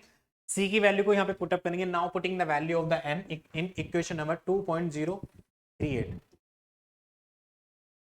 यही कर लेते हैं साइड में। Now putting the value of n in equation second, ठीक है। तो सेकंड इक्वेशन बेसिकली हमको क्या मिला था यहाँ पर, 30 की पावर 0.2038 इक्वल्स टू, तो n की वैल्यू कितनी है, 0.2038, 2038 0.2038 ठीक है। बस आपको यहाँ पे क्या करना है, इसकी सी की वैल्यू को फाइंड आउट करना है। तो सी की वैल्यू आपको यहाँ पे मिल जाएगी कितनी, ये हो जाएगा हमारा 60 की पावर आंसर और मल्टीप्लाई करेंगे 30 से, तो वैल्यू आएगी 69, तो 69.10 ठीक है। तो यहाँ पे सी की वैल्यू आपको कितना मिल गया, 69.10 ठीक है, ये हमारी वैल्यू मिल गई सी की। अब क्या करेंगे, देखो सी की वैल्यू मिल गई हमको, एन की वैल्यू मिल गई है। अब यहाँ पे बात करेंगे नाउ V3 T3 की पावर n इक्वल्स टू सी हमारा हो जाएगा। तो V3 की वैल्यू कितनी दे रखी है हमको, फाइंड आउट करनी है। T3 की वैल्यू दे रखी है हमको 30, तो यहाँ पे देखेंगे V3 T3 की वैल्यू कितनी दे रखी है, 30 की पावर n 0.2038 इक्वल्स टू 69.10 69.10, तो n की पावर कितनी है 0.2038, सही है। तो यहाँ पे क्या करेंगे, केवल आपको V3 की वैल्यू को फाइंड आउट करना है। तो 69.10 और 30 की पावर हो जाएगा 0.2038। यहाँ पे क्या करेंगे, V3 की वैल्यू को फाइंड आउट करेंगे और V3 की वैल्यू आपको यहाँ पे मिल जाएगी कितनी, इसको डिवाइड करेंगे 30 की पावर 0.2038, तो वैल्यू आपको मिलेगी 34.55। तो यहाँ पे वैल्यू आएगी 34.55 कितनी, यहाँ पे आपको मिल जाएगा that is the RPM, sorry 34.55 metre per minute, इसकी जो यूनिट होगी कितनी होगी, मीटर पर मिनट आपको यहाँ पे मिल जाएगा। तो ये हमको V3 तो मिल गया, स्पीड मिल गया, लेकिन वो हमको क्या बोल रहा है, हमको आरपीएम में स्पीड आपको फाइंड आउट करनी है। तो हम आरपीएम में स्पीड हमारी कितनी हो जाएगी, डेट इज द V बराबर के पाई डी एन, कितनी पाई डी एन हमको यहाँ पे मिल जाएगा, ठीक है। V बराबर के कितना होता है, पाई डी एन यहाँ पे मिल जाएगा। तो n की वैल्यू को हमको फाइंड आउट करना है, तो n बराबर हमको कितना हो जाएगा, V अपॉन पाई डी। तो हमको V की वैल्यू निकल के आई 34.55 और पाई 3.14 और डायमीटर दे रखा है 300 mm में हमको डायमीटर दे रखा है। तो इसको किस में कन्वर्ट कर लेंगे, मीटर में कन्वर्ट कर लेंगे। तो मीटर में कन्वर्ट करने के लिए क्या हो जाएगा, 10 की पावर -3 हो जाएगा। तो यहाँ से आपको n की वैल्यू को फाइंड आउट करेंगे, तो n की वैल्यू आपको मिल जाएगी यहाँ पर कितनी, तो यहाँ पे बात करेंगे, डिवाइड करेंगे 3.14 मल्टीप्लाई 300 मल्टीप्लाई 10 की पावर -3, तो आपको मिलेगा यहाँ पर value that is the 36.67 RPM. तो आपको स्पीड मिल जाएगी कितनी, 36.67 आरपीएम की वैल्यू आपको यहाँ पर मिल जाएगी, ठीक है। तो इस तरीके से क्या कर सकते हैं, अपने क्वेश्चन को यहाँ पर सॉल्व कर सकते हैं, ठीक है। इस तरीके से अपने क्वेश्चन को यहाँ पर सॉल्व किया जा सकता है। ओके, क्लियर है। चलो आगे की तरफ बढ़ते हैं। नेक्स्ट हम बात करेंगे आगे की तरफ, desirable characteristic of the cutting tool. Cutting tool की क्या क्या कैरेक्टरिस्ट हमारे होने चाहिए, उनके बारे में क्या करेंगे, डिस्कस करेंगे। इससे पहले हम बात कर लेते हैं अपना सरफेस फिनिश प्रोसेस के बारे में, कि सरफेस फिनिश प्रोसेस हमारा क्या होता है। देखो सरफेस फिनिश प्रोसेस, हमने क्या करा, मेटल को यहाँ पे क्या करते हैं, वर्कपीस से मेटल को रिमूव करते हैं। रिमूव करने के बाद हमको जो वर्कपीस की जो सरफेस होती है, एक तरीके से रफनेस हमको देखने को मिल पाती है। तो उसकी सरफेस को फिनिश करने के लिए यहाँ पे फिनिशिंग प्रोसेस की जाती है, जिसके अकॉर्डिंग अपने मेटल को रिमूव किया जाता है सरफेस से, और वहां पे अपनी वर्कपीस की सरफेस को एक तरीके से क्या किया जाता है, बिल्कुल फिनिश किया जाता है। तो सरफेस फिनिश प्रोसेस के बारे में बात कर सकते हैं। तो machinability is often assessed by surface finish after the machining operation. A good surface finish is affected by many variable in single or multiple point machining. ठीक है, तो हमारा क्या होता है, सरफेस फिनिश फैक्टर होता है, जिसके अकॉर्डिंग हम बात कर सकते हैं। अब हम बात करेंगे कि जैसे कि आप लोग यहाँ पर देख पा रहे हैं कि desirable characteristics of A cutting tool, cutting tool की डिफरेंट डिफरेंट टाइप की डिजायरेबल कैरेक्टरिस्टिक्स हमारी क्या क्या होनी चाहिए, कि हमारा जो कटिंग टूल है उसकी बेसिकली प्रॉपर्टी हमारी क्या क्या होनी चाहिए। सबसे पहले बात करेंगे हॉट हार्डनेस के बारे में। देखो hot hardness is the property of the material, या फिर हम कह सकते हैं that is the ability of the material which has the cutting tool. It is the ability of the material which can stand, which can resist of the heat, which can resist of the temperature due to cutting tool of the material. ठीक है, cutting tool of the material। तो यहाँ पे बात कर सकते हैं these are the different type of the desirable characteristics। तो hot hardness, it is the ability of the cutting tool to withstand high temperature without losing it's cutting edge, क्योंकि मैंने आपको बताया था कि जब आप अपने कटिंग टूल का यूज करते हैं अपने वर्क पीस से मेटल को रिमूव कराने के लिए, तो वहां पे क्या होता है कि जब हम वहां पे फ्रिक्शन फोर्स प्रोड्यूस करते हैं या फिर कोई भी मेटल को काटने का काम करते हैं, तो वहां पे हमको टेम्परेचर राइज होने को देखने को मिल पाता है। ठीक है, टेम्परेचर वहां पे स्टूडेंट इंक्रीज होता है। तो उस टेम्परेचर इंक्रीज होने के कारण अगर मान लीजिए वहां पे टेम्परेचर ज्यादा इंक्रीज हो गया, तो हमारा जो टूल होगा वो क्या कर सकता है, वियर कर सकता है, या फिर कह सकते हैं वो डिफॉर्म हो सकता है, जिसके अकॉर्डिंग हमको मिलने वाला जो डायमेंशन है वो हमको प्रॉपर तरीके से एक्यूरेट नहीं मिल पाएगा। तो इसलिए हमारा जो कटिंग टूल है उसकी प्रॉपर्टी ऐसी होनी चाहिए कि वो क्या कर सकता है, उसके अकॉर्डिंग वो हॉट रेजिस्टेंस होना चाहिए कि हमारे कटिंग कंडीशन के अकॉर्डिंग जो हमारा जनरेट हो रहा है टेम्परेचर उसको क्या कर सकता है, वो हमारा रजिस्ट कर सके। इस टाइप की प्रॉपर्टी हमारी होनी चाहिए। बैंडिंग स्ट्रेंथ, बैंडिंग स्ट्रेंथ का मतलब क्या होता है कि जब हम अपने कटिंग टूल का यूज करते हैं अपने मेटल को cutting, it is the ability of the cutting tool which can stand at the bending movement, या फिर कह सकते हैं कि जब अपने कटिंग टूल का यूज करते हैं अपने वर्कपीस से मेटल को रिमूव कराने के लिए, तो उस समय अगर हमारा मेटल प्लास्टिक कंडीशन में पहुंच जाता है, तो after the plastic condition that it will B resist of the bending, वो क्या कर सकता है, बेंडिंग का वो रजिस्ट करे। इस टाइप की प्रॉपर्टी हमारी होनी चाहिए, इस तरीके की स्ट्रेंथ उसके अंदर होनी चाहिए। टफनेस की बात कर सकते हैं, हमारा जो कटिंग टूल है वो हाई स्ट्रेंथ उसकी होनी चाहिए कि उसके ऊपर कोई भी लोड का कोई भी इफेक्ट नहीं पड़ना चाहिए। वी रेजिस्टेंस के मतलब कह सकते हैं हमारा जो कटिंग टूल है वो it is the ability of the cutting tool which resist of the wear, या फिर हम कह सकते हैं वियर, मैंने आपको बताया था कि वियर किस कारण से हो सकता है और कटिंग टूल क्या कर सकता है उसको अपोज करे, वो हमारा क्या कहलाता है, वियर रेजिस्टेंस हमारा कहलाता है। ठीक है, तो toughness is the ability of a material to absorb energy and deform plastically without fracturing. ठीक है, विदाउट फ्रैक्चर, तो विदाउट फ्रैक्चर ही वो क्या करे वहां पे स्टूडेंट, वो एक तरीके से प्लास्टिकली डिफॉर्म करे। वियर रेजिस्टेंस बात कर सकते हैं, wear is the removable and deformation of material from a surface as a result of mechanical action on the surface, where is an undesirable effect हमारा होता है। High thermal shock resistant, high thermal shock resistance का मतलब क्या होता है कि जब अपना मेटल को वहां पे रिमूव किया जाता है तो वहां पे वाइब्रेशन भी हमारी क्या होती है, हमारी प्रोड्यूस होती है। ठीक है, तो they must withstand rapidly alternating temperature cycle during the cutting presence के रिगार्डिंग बात कर सकते हैं। हाई इंपैक्ट स्ट्रेंथ मतलब जब अपने कटिंग टूल को कटर मतलब अपना कटिंग टूल यूज करते हैं अपने मेटल को रिमूव कराने के लिए, तो वहां पे उसके ऊपर एक इंपैक्ट लोड डाला जाता है, किसके रिगार्डिंग, अपने कटिंग टूल के रिगार्डिंग।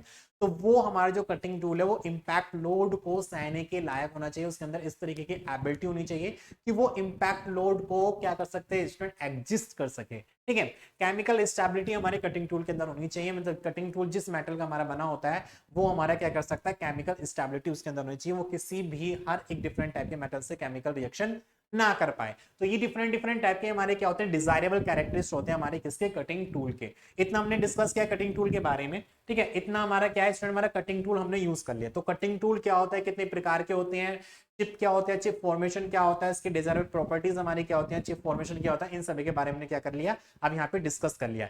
आफ्टर दैट अब हम बात करेंगे यहाँ पर किसके बारे में, कटिंग फ्लूइड के बारे में। कि मैंने आपको बताया कि जब हम अपना कटिंग टूल का यूज करते हैं अपने वर्कपीस से मेटल को रिमूव कराने के लिए, तो वहां पे क्या होता है, टेम्परेचर हमारा जनरेट हो जाता है ड्यू टू द फ्रिक्शन के कारण। तो वहां पे टेम्परेचर को रिड्यूस कराने के लिए हमको यहाँ पर कटिंग फ्लूइड की आवश्यकता होती है। तो we have to be need of the cutting fluid in the cutting process. तो कटिंग प्रोसेस में हमको यहाँ पर किसकी आवश्यकता है, हमको कटिंग फ्लूइड की हमको आवश्यकता होती है। तो cutting fluid are also called a lubricant, हमारा जो कटिंग फ्लूइड होता है उसको हम क्या कहते हैं, लुब्रिकेंट के नाम से भी जाना सकता है, या फिर वो हमारा जो उसका काम होता है कटिंग फ्लूइड का, वो एक तरीके से लुब्रिकेंट की तरह हमारा काम होता है। तो लुब्रिकेंट भी हमारे क्या होता है, लुब्रिकेंट आर दो substance which can resist of the friction, या फिर कह सकते हैं जो हमारे जो फ्रिक्शन हमारा प्रोड्यूस होता है, फ्रिक्शन को कम करने के लिए यहाँ पे क्या करते हैं, लुब्रिकेंट का यूज करते हैं। जैसे कि आप सब लोग जानते हैं मशीनिंग प्रोसेस में हम लुब्रिकेशन का यूज करते हैं। तो lubrication as well as cooling of the temperature, या फिर कह सकते हैं reduce of the temperature and reduce of the friction in the mating parts, between of the mating parts. ठीक है, तो कहीं पे भी जो दो हमारे पार्ट्स आपस में मैटिंग कर रहे हैं, मीटिंग कर रहे हैं, और वहां पे उसके अकॉर्डिंग सरफेस कांटेक्ट के रिगार्डिंग वो मूविंग कर रहा है, उसके अकॉर्डिंग वहां पे क्या होगा, हमारा टेम्परेचर इंक्रीज करेगा। और उस टेम्परेचर को रिड्यूस करने के लिए यहाँ पे हम क्या करते हैं, कटिंग फ्लूइड का यूज करते हैं। Cutting fluid as a like of the lubricant work here. Okay. तो form of the solid, liquid and gas, हमारा जो लुब्रिकेंट होता है फिर कटिंग टूल होता है, एक फॉर्म में हमारा गैस में भी हो सकता है, लिक्विड में भी हो सकता है, और साथ के साथ हमारा सॉलिड फॉर्म में भी हमारा हो सकता है, which is applied to a tool during a cutting operation, जिसको हम अप्लाई करते हैं किसमें, tool during a cutting operation for removal of the chip and to reduce the heat generation. ठीक है, जो क्या करता है यहाँ पे हमारा चिप को रिमूव कराने का भी काम करता है। यहाँ पे क्या होता है स्टूडेंट देखेंगे, अगर विदाउट एनी कटिंग टूल अगर हम यूज नहीं कर पाते अपने मशीनिंग प्रोसेस में, तो वहां पे क्या होता है कि जब अपना कटिंग टूल के द्वारा मेटल को रिमूव किया जाता है तो वहां पे जो चिप फॉर्मेशन होता है वो चिप क्या करती है, टूट टूट कर उसी मेटल के ऊपर गिरती रहती है, जिसके कारण हमारा टेम्परेचर क्योंकि हाई होता है और वो क्या कर लेता है, हमारे चिप्स को फ्यूज कर सकता है, फ्यूज करके हमारी जो चिप होती है वो दोबारा से उसी कटिंग हमारे जो वर्कपीस है उसकी सरफेस पर क्या कर सकती है, जमा हो सकती है। तो इसलिए यहाँ पे क्या करते हैं, कटिंग फ्लूइड का यूज करते हैं, जो मतलब जो कंटिन्यूअसली क्या करता है, कटिंग फ्लूइड हमारे जहाँ पे कटिंग होती रहती है वहां पे उसको अप्लाई किया जाता है, जिसके कारण हमारे जनरेट होने वाली जो चिप्स हैं वो वहां पे क्या होती रहती है, हमारी रिड्यूस होती रहती हैं। ठीक है स्टूडेंट, तो cutting operation for removal of the chip and to reduce the heat generation. Type of the cutting fluid, हमारे जो कटिंग फ्लूइड होते हैं वो डिफरेंट डिफरेंट टाइप के हमारे होते हैं। Aqueous cutting fluid, aqueous fluids हमारा होता है, ऑयल टाइप फ्लूइड्स हमारे होते हैं, सिंथेटिक फ्लूइड्स हमारे होते हैं, गैसेस फ्लूइड्स हमारे होते हैं। गैसेस में बात कर सकते हैं carbon dioxide, argon, helium, hydrogen, different type के हमारे क्या होते हैं यहाँ पे गैसेस होते हैं जिसका हम यूज कर सकते हैं in term of the cutting fluids के रिगार्डिंग। ठीक है, तो कटिंग फ्लूइड्स क्या होता है, कितने टाइप के कटिंग फ्लूइड्स होते हैं इसके बारे में आपको पढ़ना है, साथ ही साथ बात करेंगे यहाँ पे। अब ये सारा काम हो गया हमारा सिंगल पॉइंट कटिंग टूल का, चिप फॉर्मेशन का, और यहाँ पे कटिंग फ्लूइड्स के बारे में, इन सभी के बारे में हमने क्या करा यहाँ पे स्टूडेंट डिस्कस कर लिया है। ठीक है, अगर मैं बात करूंगा यहाँ पे कटिंग फ्लूइड के कुछ और टॉपिक्स के बारे में कि कटिंग फ्लूइड का क्या क्या स्टूडेंट हमारी प्रॉपर्टी होनी चाहिए, तो कटिंग फ्लूइड्स की क्या क्या प्रॉपर्टी हमारी होनी चाहिए, या फिर कह सकते हैं कटिंग फ्लूइड्स की प्रॉपर्टी के बारे में, तो they have a large specific speed and thermal conductivity. तो हमारे जो कटिंग फ्लूइड है उनके अंदर हमारी लार्ज स्पेसिफिक हीट होनी चाहिए और साथ ही साथ वहां पे थर्मल कंडक्टिविटी हमारी होनी चाहिए कि वो किस तरीके से टेम्परेचर को भी वहां पे क्या कर सकता है, कंडक्टिव कर सके, टेम्परेचर को भी वो कम कर सके। ठीक है, तो they have a low viscosity and small molecular size, इसकी जो विस्कोसिटी होनी चाहिए वो काफी ज्यादा लो होनी चाहिए, और यहाँ पे स्टूडेंट्स के जो मॉलिक्यूल्स होते हैं उसका भी साइज हमारा कम होना चाहिए। ठीक है, अब ये नहीं है कि जो मैंने कटिंग फ्लूइड में यूज कर पा रहा हूँ वो ऑलरेडी क्या कर रहा है, वो हमारे वर्कपीस के ऊपर ही फ्यूज कर पा रहा है, वहीं पे जमा हो रहा है, ऐसा नहीं होना चाहिए। उसकी विस्कोसिटी काफी ज्यादा लो होनी चाहिए, वो पानी से भी उसकी विस्कोसिटी कैसी होती है, काफी ज्यादा हमारी लो होती है। तो these contain suitable reactive constituent, these are non poisonous and non corrosive होना चाहिए, these are expensive and easily available। ठीक है, ये हमारा इजिली हमारा मार्केट में अवेलेबल भी होनी चाहिए, साथ ही साथ ये हमारा नॉन कोरोसिव होना चाहिए कि इसके अकॉर्डिंग हमारा मेटल पर कोई भी कोरोजन नहीं लगना चाहिए। तो these are the different type of the properties of the cutting fluid. तो कटिंग फ्लूइड की प्रॉपर्टी क्या क्या होनी चाहिए। ठीक है, बेसिकली अगर मैं बात करूंगा कटिंग फ्लूइड का पर्पस किस लिए होता है, तो यहाँ पे बात कर सकते हैं cooling down of the chip tool wear zone by the carrying away some of the generated heated and reduce the coefficient of the friction at the chip formation. जब हम यहाँ पे क्या कर रहे हैं, अपने कटिंग टूल का यूज कर रहे हैं अपने वर्कपीस से मेटल को रिमूव कराने के लिए, तो वहां पे हमारा जो फ्रिक्शन कोफिशिएंट क्रिएट हो रहा है उस फ्रिक्शन कोफिशिएंट को भी रिमूव कराने का काम किया जाता है, किसके अकॉर्डिंग, कटिंग फ्लूइड्स के रिगार्डिंग। ठीक है, wash away the chip and clearing the machining zone, ये क्या करता है, जहां पे हमारा मशीनिंग ऑपरेशन हमारी हो रही होती है वहां पे हम क्या करते हैं, वॉशिंग करने का भी काम करता है, क्लीनिंग करने का भी काम करता है, कौन, हमारा कटिंग फ्लूइड। ठीक है, तो these are the different type of the purpose we have to use in the cutting fluid in the machining process. ठीक है, तो इसके रिगार्डिंग हमें बात कर सकते हैं, आगे की तरफ बात करेंगे यहाँ पे स्टूडेंट टर्निंग ऑपरेशन के बारे में कि टर्निंग बेसिकली हमारा होता क्या है। देखो आप भी हमने किसके बारे में डिस्कस किया कि हमारा कटिंग टूल क्या होता है, इन सभी के बारे में डिस्कस किया। अब यहाँ पे फर्स्ट स्टेप हमारा ये होता है कि जिस मशीन का हम यूज करते हैं अपने मेटल को रिमूव कराने के लिए, वो फर्स्ट मशीन हमारी होती है टर्निंग मशीन। ठीक है, turning machine is a machining process in which we have to be used of the cutting tool to remove the material from the workpiece। तो turning is a machining process used to create cylindrical parts by removing material from a workpiece with a cutting tool. तो यहाँ पे क्या करता है, cylindrical parts के regarding यहाँ पे हम क्या करते हैं, एक डिजायर्ड शेप को प्राप्त करने के लिए to get the desired shape we used of the cutting tool and we cut of the material from the workpiece. ठीक है, तो turning operation is a machining process होता है which remove the material from the workpiece by the cutting tool to get the desired shape. इस तरीके से definition को यहाँ पे लिख सकते हैं। तो यहाँ पे जो टर्निंग ऑपरेशन होती है, टर्निंग ऑपरेशन के रिगार्डिंग हम कोई भी सिलेंड्रिकल पार्ट्स को प्रोड्यूस यहाँ पर किया जा सकता है। तो देख सकते हैं हमारे टर्निंग ऑपरेशन के रिगार्डिंग कौन कौन से यहाँ पे हमारे पार्ट्स होते हैं, या फिर कह सकते हैं working principle of the turning हमारा क्या होता है, the workpiece is rotated at high speed. ठीक है, तो इसमें क्या होता है, अगर मैं बात करूंगा इसका सिमेट्रिक डायग्राम के बारे में, तो सिमेट्रिक डायग्राम अगर हम बात करेंगे यहाँ पे इसके बारे में,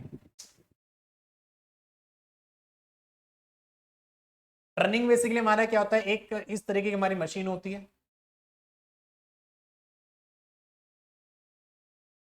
ठीक है, यहाँ पे हमारा क्या होता है, गियरिंग सिस्टम होता है, जिसको पावर सिस्टम बोल सकते हैं, पावर सिस्टम, जहां से हमको पावर मिलती है। ठीक है, यहाँ पे हमारा और लगा होता है कि स्पिंडल, स्पिंडल में लगा होता है चक्स के रिगार्डिंग, यहाँ पे हमारा क्या करता है, हमारा वर्क पीस इस तरीके से यहाँ पर एडजस्ट किया जाता है। ठीक है, पीछे हमारा क्या होता है, यहाँ पे स्टूडेंट एक टेल स्ट्रोक होता है, जो हमारी काफी ज्यादा वर्क पीस की लेंथ अगर हमारी ज्यादा होती है तो उसको सपोर्टिंग करने के लिए यहाँ पे टेल स्ट्रोक का यूज किया जाता है।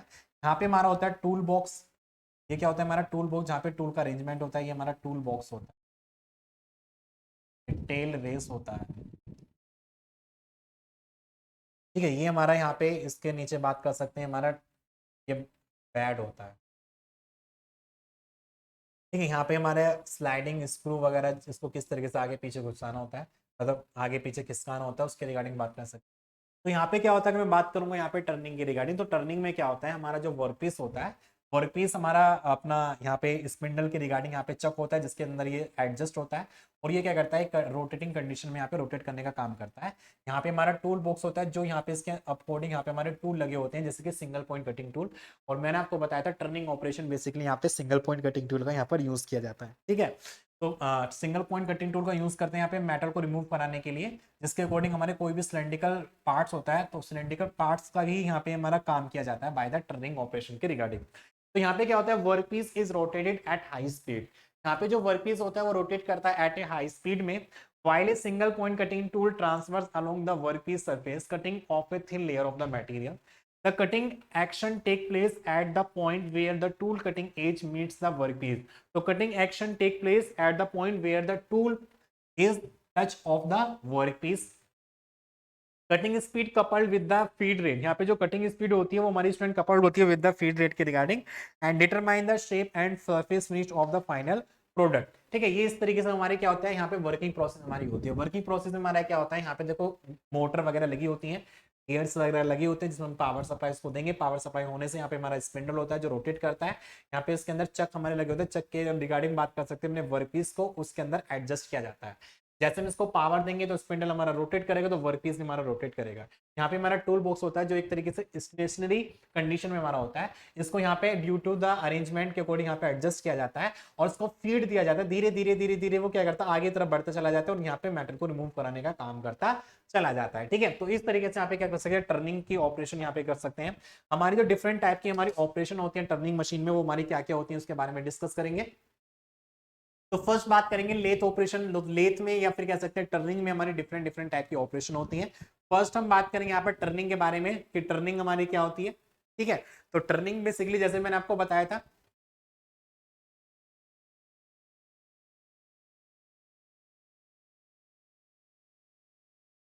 तो टर्निंग में क्या करते हैं, हमारे कोई भी एक सिलेंड्रिकल रोड होती है, जिसके हम क्या करते हैं, यहाँ पे उसके सरफेस को रिड्यूस कराने के लिए यहाँ पे क्या करते हैं, टर्निंग का ऑपरेशन करते हैं। ठीक है, ये जैसे कि आप लोग यहाँ पे देख पा रहे हैं, पहले हमारा कोई भी सिलेंड्रिकल रोड था पूरा, यहाँ पे हमने इसका पार्ट्स में पे काटने का काम कर दिया। इसका डायमीटर कुछ मान ले सकते हैं 10 mm का है, इसका डायमीटर मान लेते हैं यहाँ पे 5 mm का है। तो यहाँ पे क्या कर सकते हैं, अपने कटिंग वर्कपीस से उसके डायमीटर को रिमूव कराने के लिए यहाँ पे टर्निंग की ऑपरेशन की जाती है।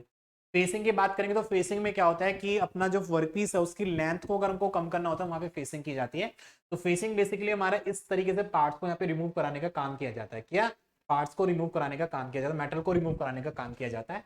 नेक्स्ट हम बात करेंगे चैम्फर के बारे में। तो चैम्फर जैसे कि बेसिकली क्या होता है कि जहां पे हमारे एजेस होते हैं, एजेस को यहाँ पे थोड़ा सा राउंडनेस कराने के लिए क्या करते हैं, चैम्फर का यूज किया जाता है।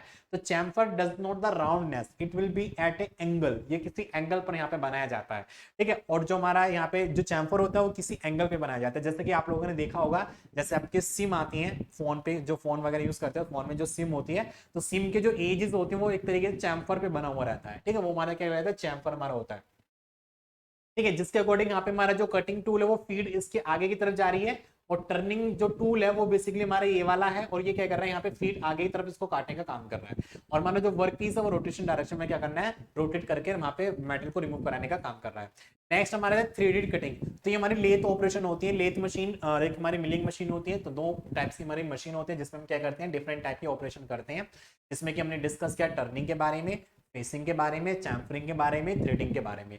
थ्रेडिंग क्या होता है कि हमारे कोई भी सिलेंड्रिकल रोड है उसके ऊपर हम नंबर ऑफ टीथ अगर हमारे प्रोड्यूस करने होते हैं, ग्रुप्स हमको यहाँ पे प्रोड्यूस करने होते हैं, तो वहां पे हम क्या करते हैं, थ्रेडिंग का यूज करते हैं। तो थ्रेडिंग के लिए आप लोग देख पा रहे हैं कि कोई भी, जैसे कि हमने देखा होगा, अपने बोल्ट बनाना है या फिर स्क्रू बनाने होते हैं, उसके ऊपर हमारे इस तरीके से थ्रेडिंग बनी होती है, चूड़ियां बनी होती हैं, जिसके अकॉर्डिंग यहाँ पे स्टूडेंट्स का ऑपरेशन किया जाता है। साथ ही साथ बात करेंगे स्प्रिंग के बारे में। तो स्प्रिंग बेसिकली क्या होता है कि अगर हमें किसी भी एक वर्कपीस को एक अलग मेटल में या फिर कह सकते हैं उसकी सरफेस को मोड़ना होता है, थोड़ा सा राउंड करना होता है, तो वहां पे स्प्रिंग का ऑपरेशन किया जाता है। जैसे कि आप लोग यहाँ पर देख पा रहे हैं, यहाँ पे हमारा ये वर्क सीट मेटल है, यहाँ पे मैंडल हम लगाते हैं जिसके अकॉर्डिंग इसका शेप ये प्रोड्यूस करे। पीछे से हमारा टेलीस्ट्रोक है जिसके ऊपर एक फोर्स अप्लाई कर रहा है।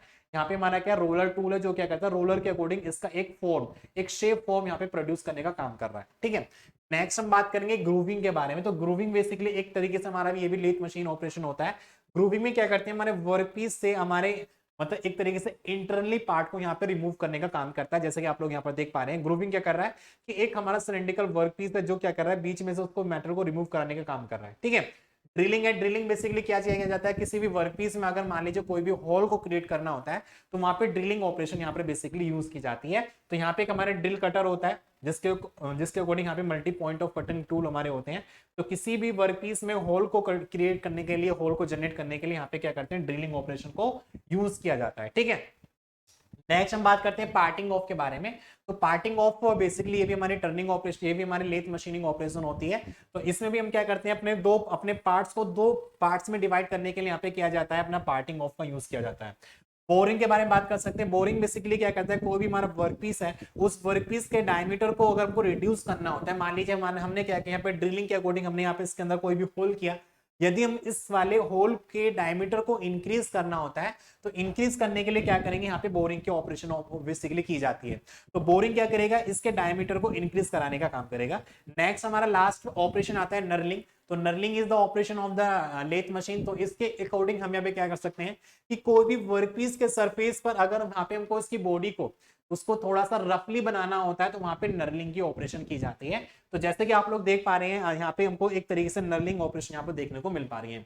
तो these are the different type of the lathe operation which is used in the turning machine, या फिर कह सकते हैं लेथ मशीन, सॉरी। तो लेथ मशीन में हमको डिफरेंट डिफरेंट टाइप की ऑपरेशन देखने को मिल पाती है, करने को कर पाते हैं। ठीक है, उसके बाद हम बात करेंगे नेक्स्ट, इसके बारे में डिस्कस करेंगे ड्रिलिंग ऑपरेशन के बारे में। तो ड्रिलिंग बेसिकली क्या होता है, तो जैसे कि मैंने आपको बताया था, ड्रिलिंग एक हमारी मशीनिंग ऑपरेशन होती है, और इस मशीनिंग ऑपरेशन के रिगार्डिंग क्या करते हैं, वर्कपीस के जो हमारा वर्कपीस होता है, वर्कपीस में अगर हमको हॉल को क्रिएट करना होता है या हॉल को जनरेट करना होता है तो वहां पे क्या करते हैं, ड्रिलिंग ऑपरेशन यहाँ पर अपनाई जाती है। तो ड्रिलिंग ऑपरेशन एक तरीके से बात कर सकते हैं, मल्टी पॉइंट कटिंग टूल होती है, ये इसको हम बोल सकते हैं। हमारा लेथ मशीन में भी इसका यूज कर सकते हैं, साथ ही साथ अपना मिलिंग मशीन में भी अपने ड्रिलिंग ऑपरेशन कर सकते हैं।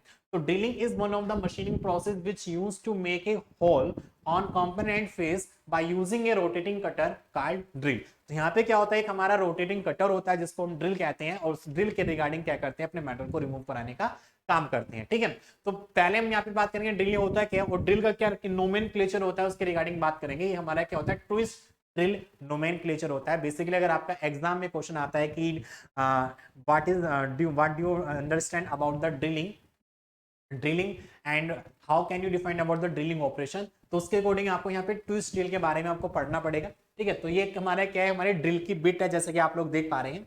मोस्टली आप सब लोग यूज भी करते होंगे घर वगैरह में, कहीं भी कंस्ट्रक्शन का काम चलता है जहाँ पे हमको हॉल को क्रिएट करना होता है, तो वहां पे हम क्या करते हैं, ड्रिल बिट का यूज किया जाता है, जो बेसिकली क्या करता है, हमारे होल को प्रोड्यूस करने का काम करता है।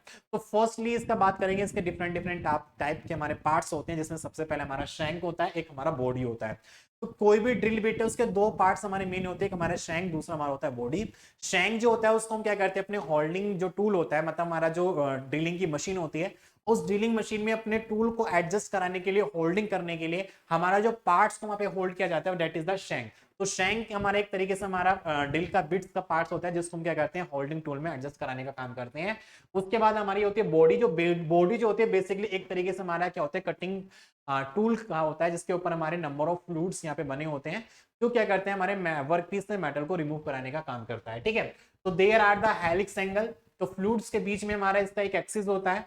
ठीक है, एक हमारा यहाँ पे सेंटर एक्सिस होता है जिसके अकॉर्डिंग यहाँ पे हेलिक्स एंगल देखने को मिल पाते हैं, that is the helix angle. Drill axis इसको बोल सकते हैं। आगे की तरफ हमारा क्या होता है कि हमारे क्लिप्स होते हैं जिसके अकॉर्डिंग यहाँ पे मेटल बेसिकली यहीं से रिमूव होता है। ठीक है, तो ये इस तरीके से हमारा क्या होता है ट्विस्ट ड्रिल नोमेनक्लेचर होता है जिसमें हमारा बॉडी होता है। तो it is that part which carry fluids and extend from the dead centre. ठीक है, तो हमारी एक बॉडी जो होती है वो क्या करती है, it is a dead part, ये बॉडी का वो पार्ट होता है या फिर कह सकते हैं नोमेनक्लेचर क्या ड्रिल बिट का वो पार्ट होता है जो कैरी करता है नंबर ऑफ फ्लूइड्स को, जो कैरी करता है यहाँ पे नंबर ऑफ फ्लूइड्स को। शैंक जो होता है it is that part which fit into the holding device.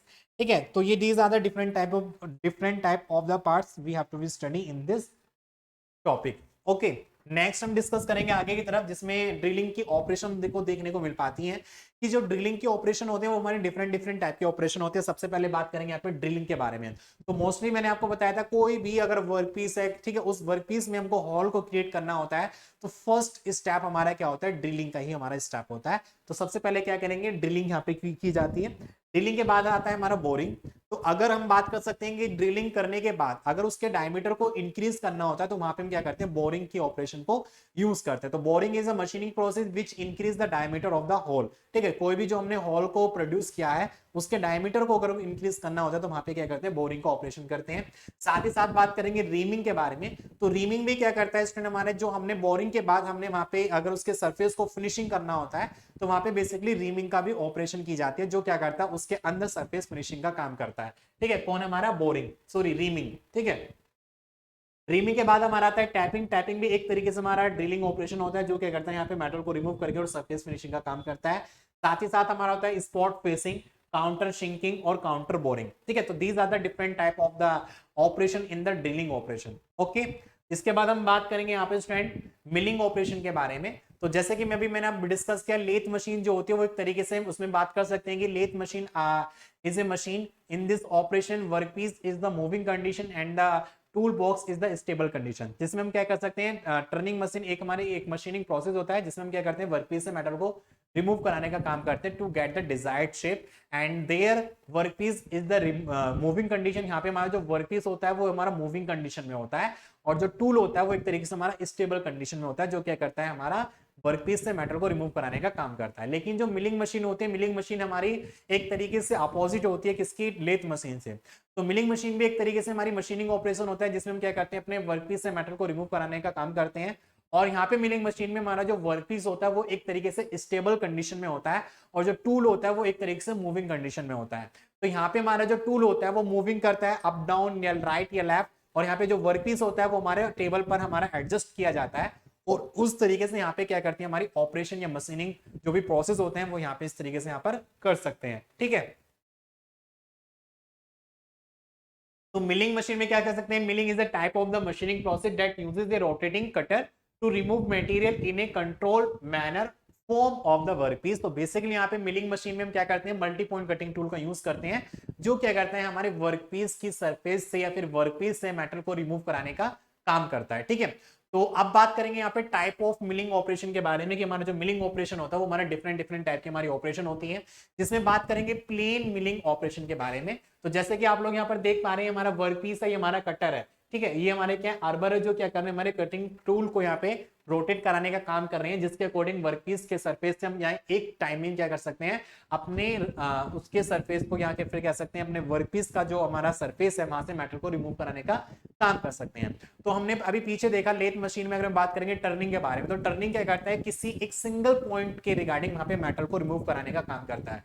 लेकिन मिलिंग मशीन में क्या करते हैं, मिलिंग मशीन में हम एक ही बार में उसके सरफेस को फिनिश कर देते हैं। ठीक है, तो ये हमारा क्या होता है प्लेन मिलिंग ऑपरेशन होता है, फेस मिलिंग ऑपरेशन होता है जो इसके फेसिंग को रिमूव कराने का काम करेगा। ठीक है, साथ ही साथ बात करेंगे स्टैंडर्ड मिलिंग ऑपरेशन जो क्या करता है यहाँ पे बहुत टू साइड से हमारे क्या करेगा वर्कपीस को वर्कपीस के मेटल को यहाँ पे रिमूव कराने का काम करेगा जिसमें कि आप लोग यहाँ पर देख पा रहे होंगे यहाँ पे हमारे दो कटर यूज किए गए हैं। ठीक है। तो एक कटर हमारा वर्क पीस के एंड पार्ट होगा, एक कटर हमारा दिस साइड होगा। तो दोनों ही साइड से क्या करेंगे, वर्क पीस को यहाँ पे रिमूव कराने का काम करेंगे। साथ ही साथ बात करेंगे एंगुलर मिलिंग के बारे में। तो एंगुलर मिलिंग क्या करता है, या किसी भी वर्क पीस से एक एंगल पर अगर मेटल को रिमूव कराना होता है तो वहां पे क्या करते हैं, एंगुलर मशीनिंग या फिर कह सकते हैं एंगुलर मिलिंग मशीन का यहाँ पर क्या किया जाता है, यूजेस किया जाता है। साथ ही साथ बात करेंगे गैंग मिलिंग ऑपरेशन। तो गैंग मिलिंग ऑपरेशन से जैसे कि आप सब लोग जानते हैं, तो यहाँ पे जो कटर है उनका एक तरीके से क्या है, गैंग है। तो गैंग मिलिंग ऑपरेशन में आप लोग देख पा रहे हैं यहाँ पे different type of the cutter यहाँ पे हमने यूज किए गए हैं। ठीक है, तो उसके अकॉर्डिंग यहाँ पे क्या कर सकते हैं, मेटल को रिमूव कराने का काम कर सकते हैं। साथ ही साथ क्या है हमारे foam milling operation. Foam milling operation में क्या कर सकते हैं कि अगर हमको एक किसी डिजायर्ड शेप में हमको डायमेंशन हमको चाहिए होती है, या फिर कह सकते हैं किसी एक फॉर्म में हमको शेप चाहिए होती है, तो वहां पे हम क्या करते हैं, फोम मिलिंग ऑपरेशन का यहाँ पर यूज कर सकते हैं।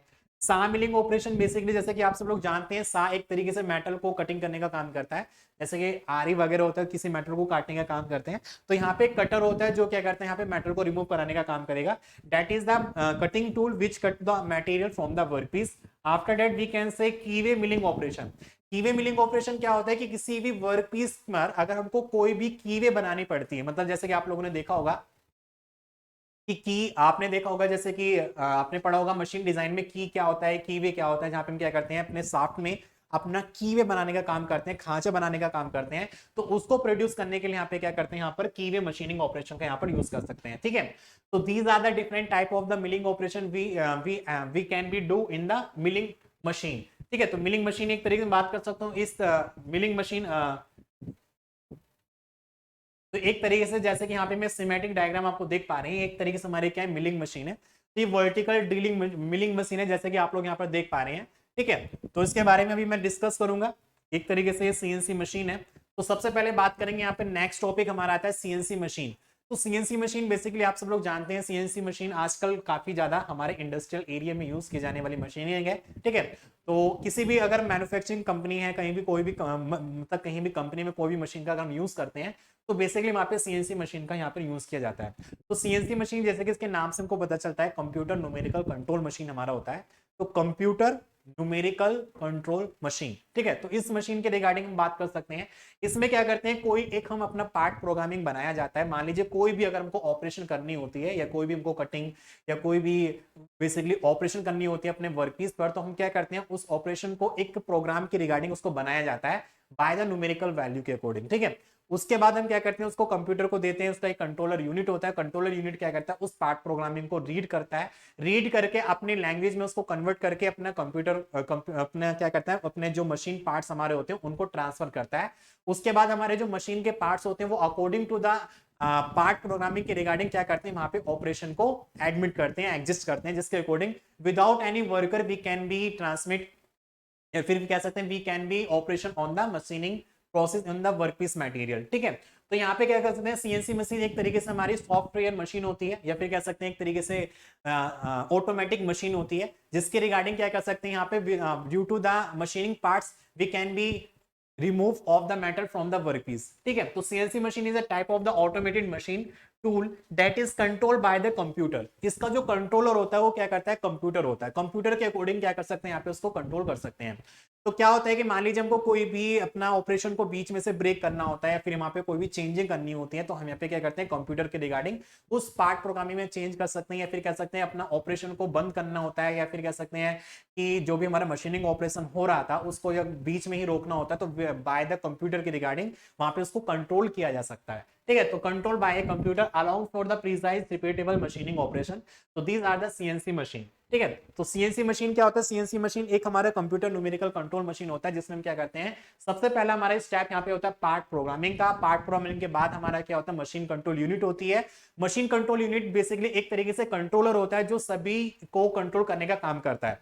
तो जैसे हम क्या करेंगे, पार्ट प्रोग्रामिंग को बनाएंगे, पार्ट प्रोग्रामिंग को देंगे मशीन कंट्रोलर को, मशीन कंट्रोलर क्या करेगा, उसको एक अपनी लैंग्वेज में कन्वर्ट करके मशीन को प्रोवाइड करेगा, मतलब हमारे जो मशीन पार्ट्स हमारे होते हैं। ठीक है, तो बेसिकली इसको इस तरीके से समझ सकते हैं।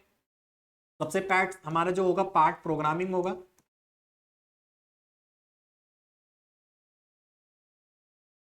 ठीक है, सबसे पहला पार्ट हमारा क्या होगा, पार्ट प्रोग्रामिंग होगा। पार्ट प्रोग्रामिंग के बाद हमारा होता है machine control unit, that is the MCU.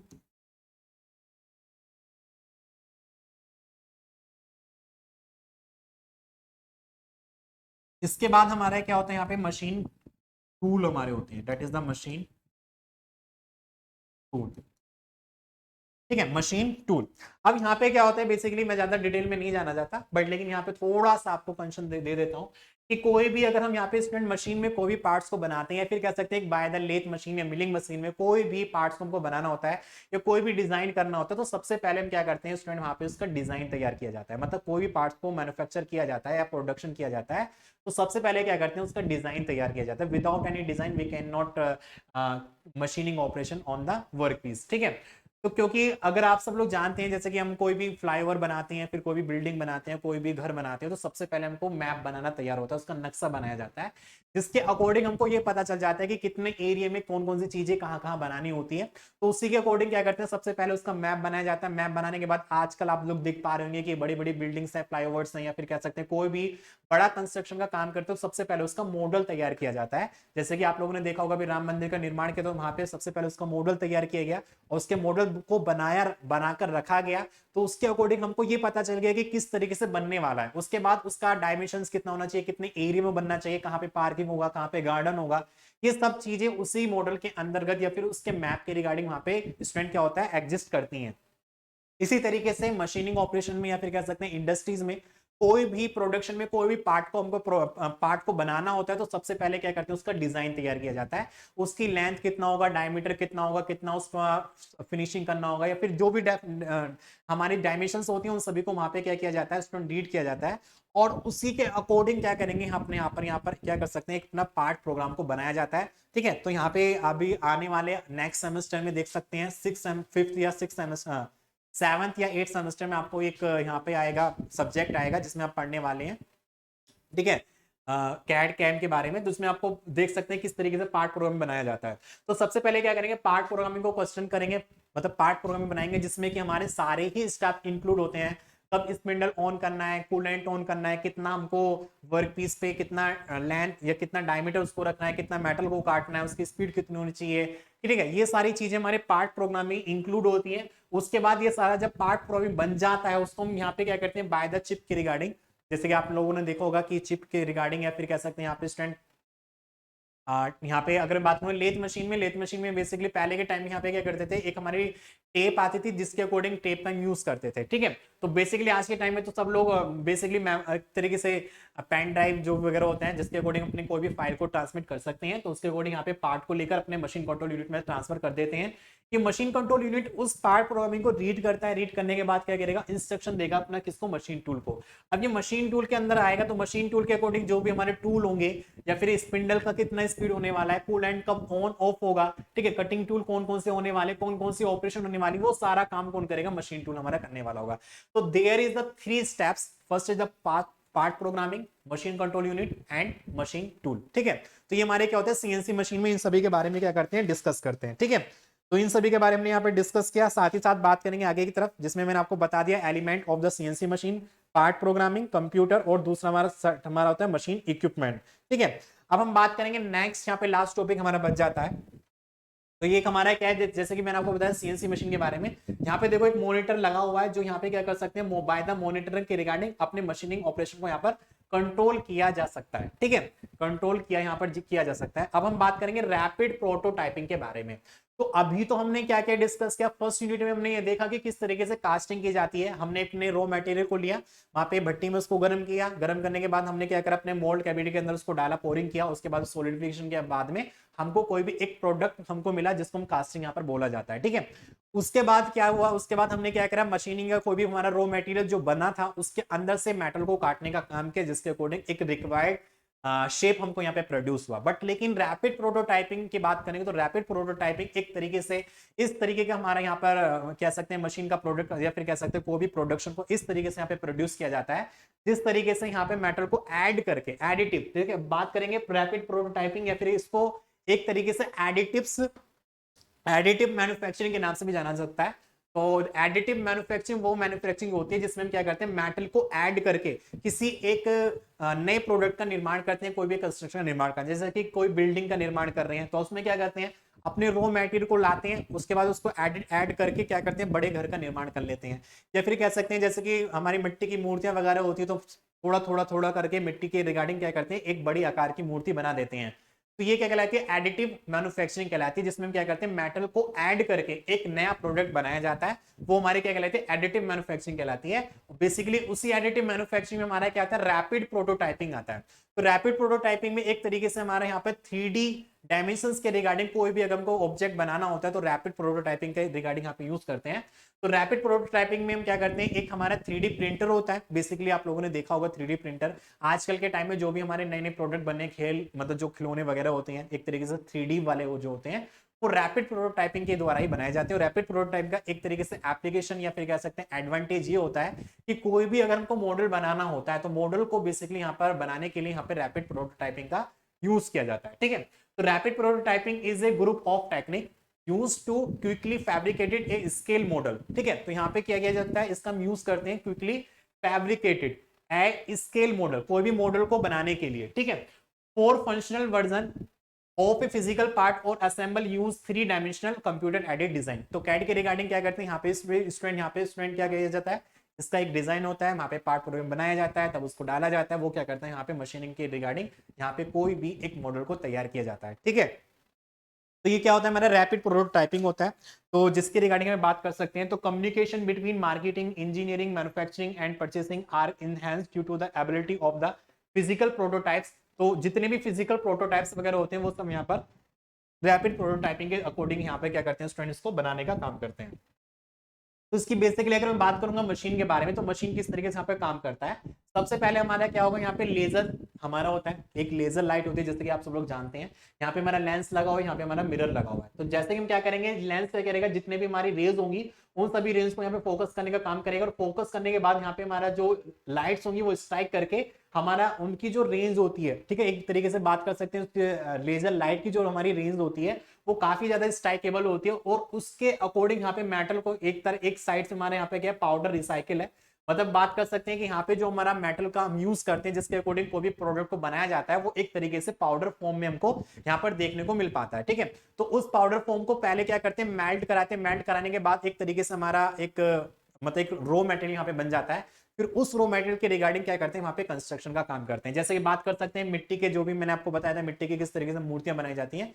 तो पहले क्या करते हैं, सूखी मिट्टी लेकर आते हैं, सूखी मिट्टी लेके आने के बाद उसके अंदर पानी को मिलाकर उसको मतलब इकट्ठा कर लिया जाता है। फिर उसके बाद वहां से मिट्टी को लेकर अपना कोई भी स्ट्रक्चर बनाया जा सकता है। सेम टू सेम वही प्रोसेस में होता है। इसमें हमारा जो वर्क मेटल होता है, फिर कह सकते हैं हमारा जो यहाँ पर जो हमारा एक तरीके से रॉ मटेरियल है वो एक तरीके से पाउडर फॉर्म में हमारा होता है, उसको मेल्ट करके तब क्या करते हैं यहाँ पे स्टूडेंट उसका प्रोडक्ट बनाने का काम करते हैं। ठीक है, तो ये बेसिकली डिफरेंट टाइप का हमारे ऑपरेशन होते हैं जिसके रिगार्डिंग यहाँ पे बात कर सकते हैं। ओके, और हमारी जो रैपिड प्रोटोटाइपिंग होती है, जैसे आप लोग यहाँ पर देख पा रहे हैं, यहाँ पे कोई भी एक इस तरीके का ऑब्जेक्ट है, तो इसके अकॉर्डिंग क्या करेगा, ऊपर से हमारा क्या कहेगा, यहीं से हमारा रॉ मटेरियल आएगा जो यहाँ पे नंबर ऑफ द टर्न्स के रिगार्डिंग इसका कंस्ट्रक्शन करने का काम करेगा। ठीक है, तो हमारी जो रैपिड प्रोटोटाइपिंग होती है इसकी जो एप्लीकेशंस होती हैं उसके बारे में बात कर सकते हैं। Checking the feasibility of new design concept, अगर हमको कोई भी न्यू डिजाइन का कॉन्सेप्ट बनाना होता है तो सबसे पहले रैपिड प्रोटोटाइपिंग के रिगार्डिंग उसको बनाया जा सकता है। ठीक है, तो जैसे कि मैंने आपको बताया कि जैसे कि राम मंदिर जो बनाया था उसका जो एक मॉडल बनाया गया था वो भी एक तरीके से रैपिड प्रोटोटाइपिंग मशीन के द्वारा उसका एक मॉडल को तैयार किया गया था। ठीक है, making functional models with the laminated of the material to do any testing, कोई भी अगर हमको कोई भी मॉडल का टेस्टिंग करना होता है, जैसे कि छोटे छोटे पार्ट्स हैं, ठीक है, जैसे मान लीजिए कोई भी इंडस्ट्री में मेटल का पार्ट्स बनाया जाता है, तो मेटल के रिगार्डिंग हम कोई भी एक इस तरीके का उसी स्ट्रेंथ का यहाँ पे मतलब उस मेटल को यूज करके उसका एक मॉडल को तैयार किया जा सकता है। मॉडल की रिगार्डिंग वहां पे टेस्टिंग की जो भी ऑपरेशंस वगैरह होती हैं उनको यहाँ पर किया जा सकता है। कंडक्टिंग मार्केटिंग टेस्ट, साथ ही साथ बात कर सकते हैं fabrication A master pattern for silicon and epoxy models, manufacture many exact copies of the models simultaneously। ठीक है, यहाँ पे कह सकते हैं मैन्युफैक्चर कर सकते हैं किसी की कॉपी को करने के लिए। ठीक है, जैसे कि आप लोगों ने देखा होगा कि मार्केट में डिफरेंट डिफरेंट टाइप के स्टैचूज वगैरह लगे होते हैं, वो भी एक तरीके से प्रोटोटाइपिंग के रिगार्डिंग यहाँ पर बनाया जा सकता है। ठीक है, तो uses of the rapid tooling यहाँ पे यूज कर सकते हैं। मिनिमाइज द कॉस्ट के रिगार्डिंग, इंक्रीज द प्रोडक्टिविटी के regarding, increase dimensional accuracy and decrease total time. ठीक है स्टूडेंट, तो ये हमारे क्या था, रैपिड प्रोटोटाइपिंग था जो आपका यूनिट नंबर 2 का लास्ट टॉपिक था। तो हमने यूनिट नंबर 2 में डिस्कस किया यहाँ पर मेटल कटिंग के बारे में, किस तरीके से मेटल को कटिंग करके एक डिजायर्ड शेप को यहाँ पर प्राप्त किया जा सकता है। तो हमारे डिफरेंट डिफरेंट टाइप के ऑपरेशंस थे जिन सभी के बारे में यहाँ पे हमने डिस्कस कर दिया आपके सिलेबस के अकॉर्डिंग। तो स्टूडेंट आज की क्लास को हम यहीं पर एंड करते हुए मिलते हैं स्टूडेंट नेक्स्ट क्लास में, जिसमें हम बात करेंगे अपने यूनिट नंबर 3 के बारे में और जिसके अकॉर्डिंग सिलेबस के अकॉर्डिंग यहाँ पे आप सभी टॉपिक्स को डिस्कस करने वाले होंगे। ठीक है, तो मिलते हैं नेक्स्ट क्लास में। Thank you, all the best.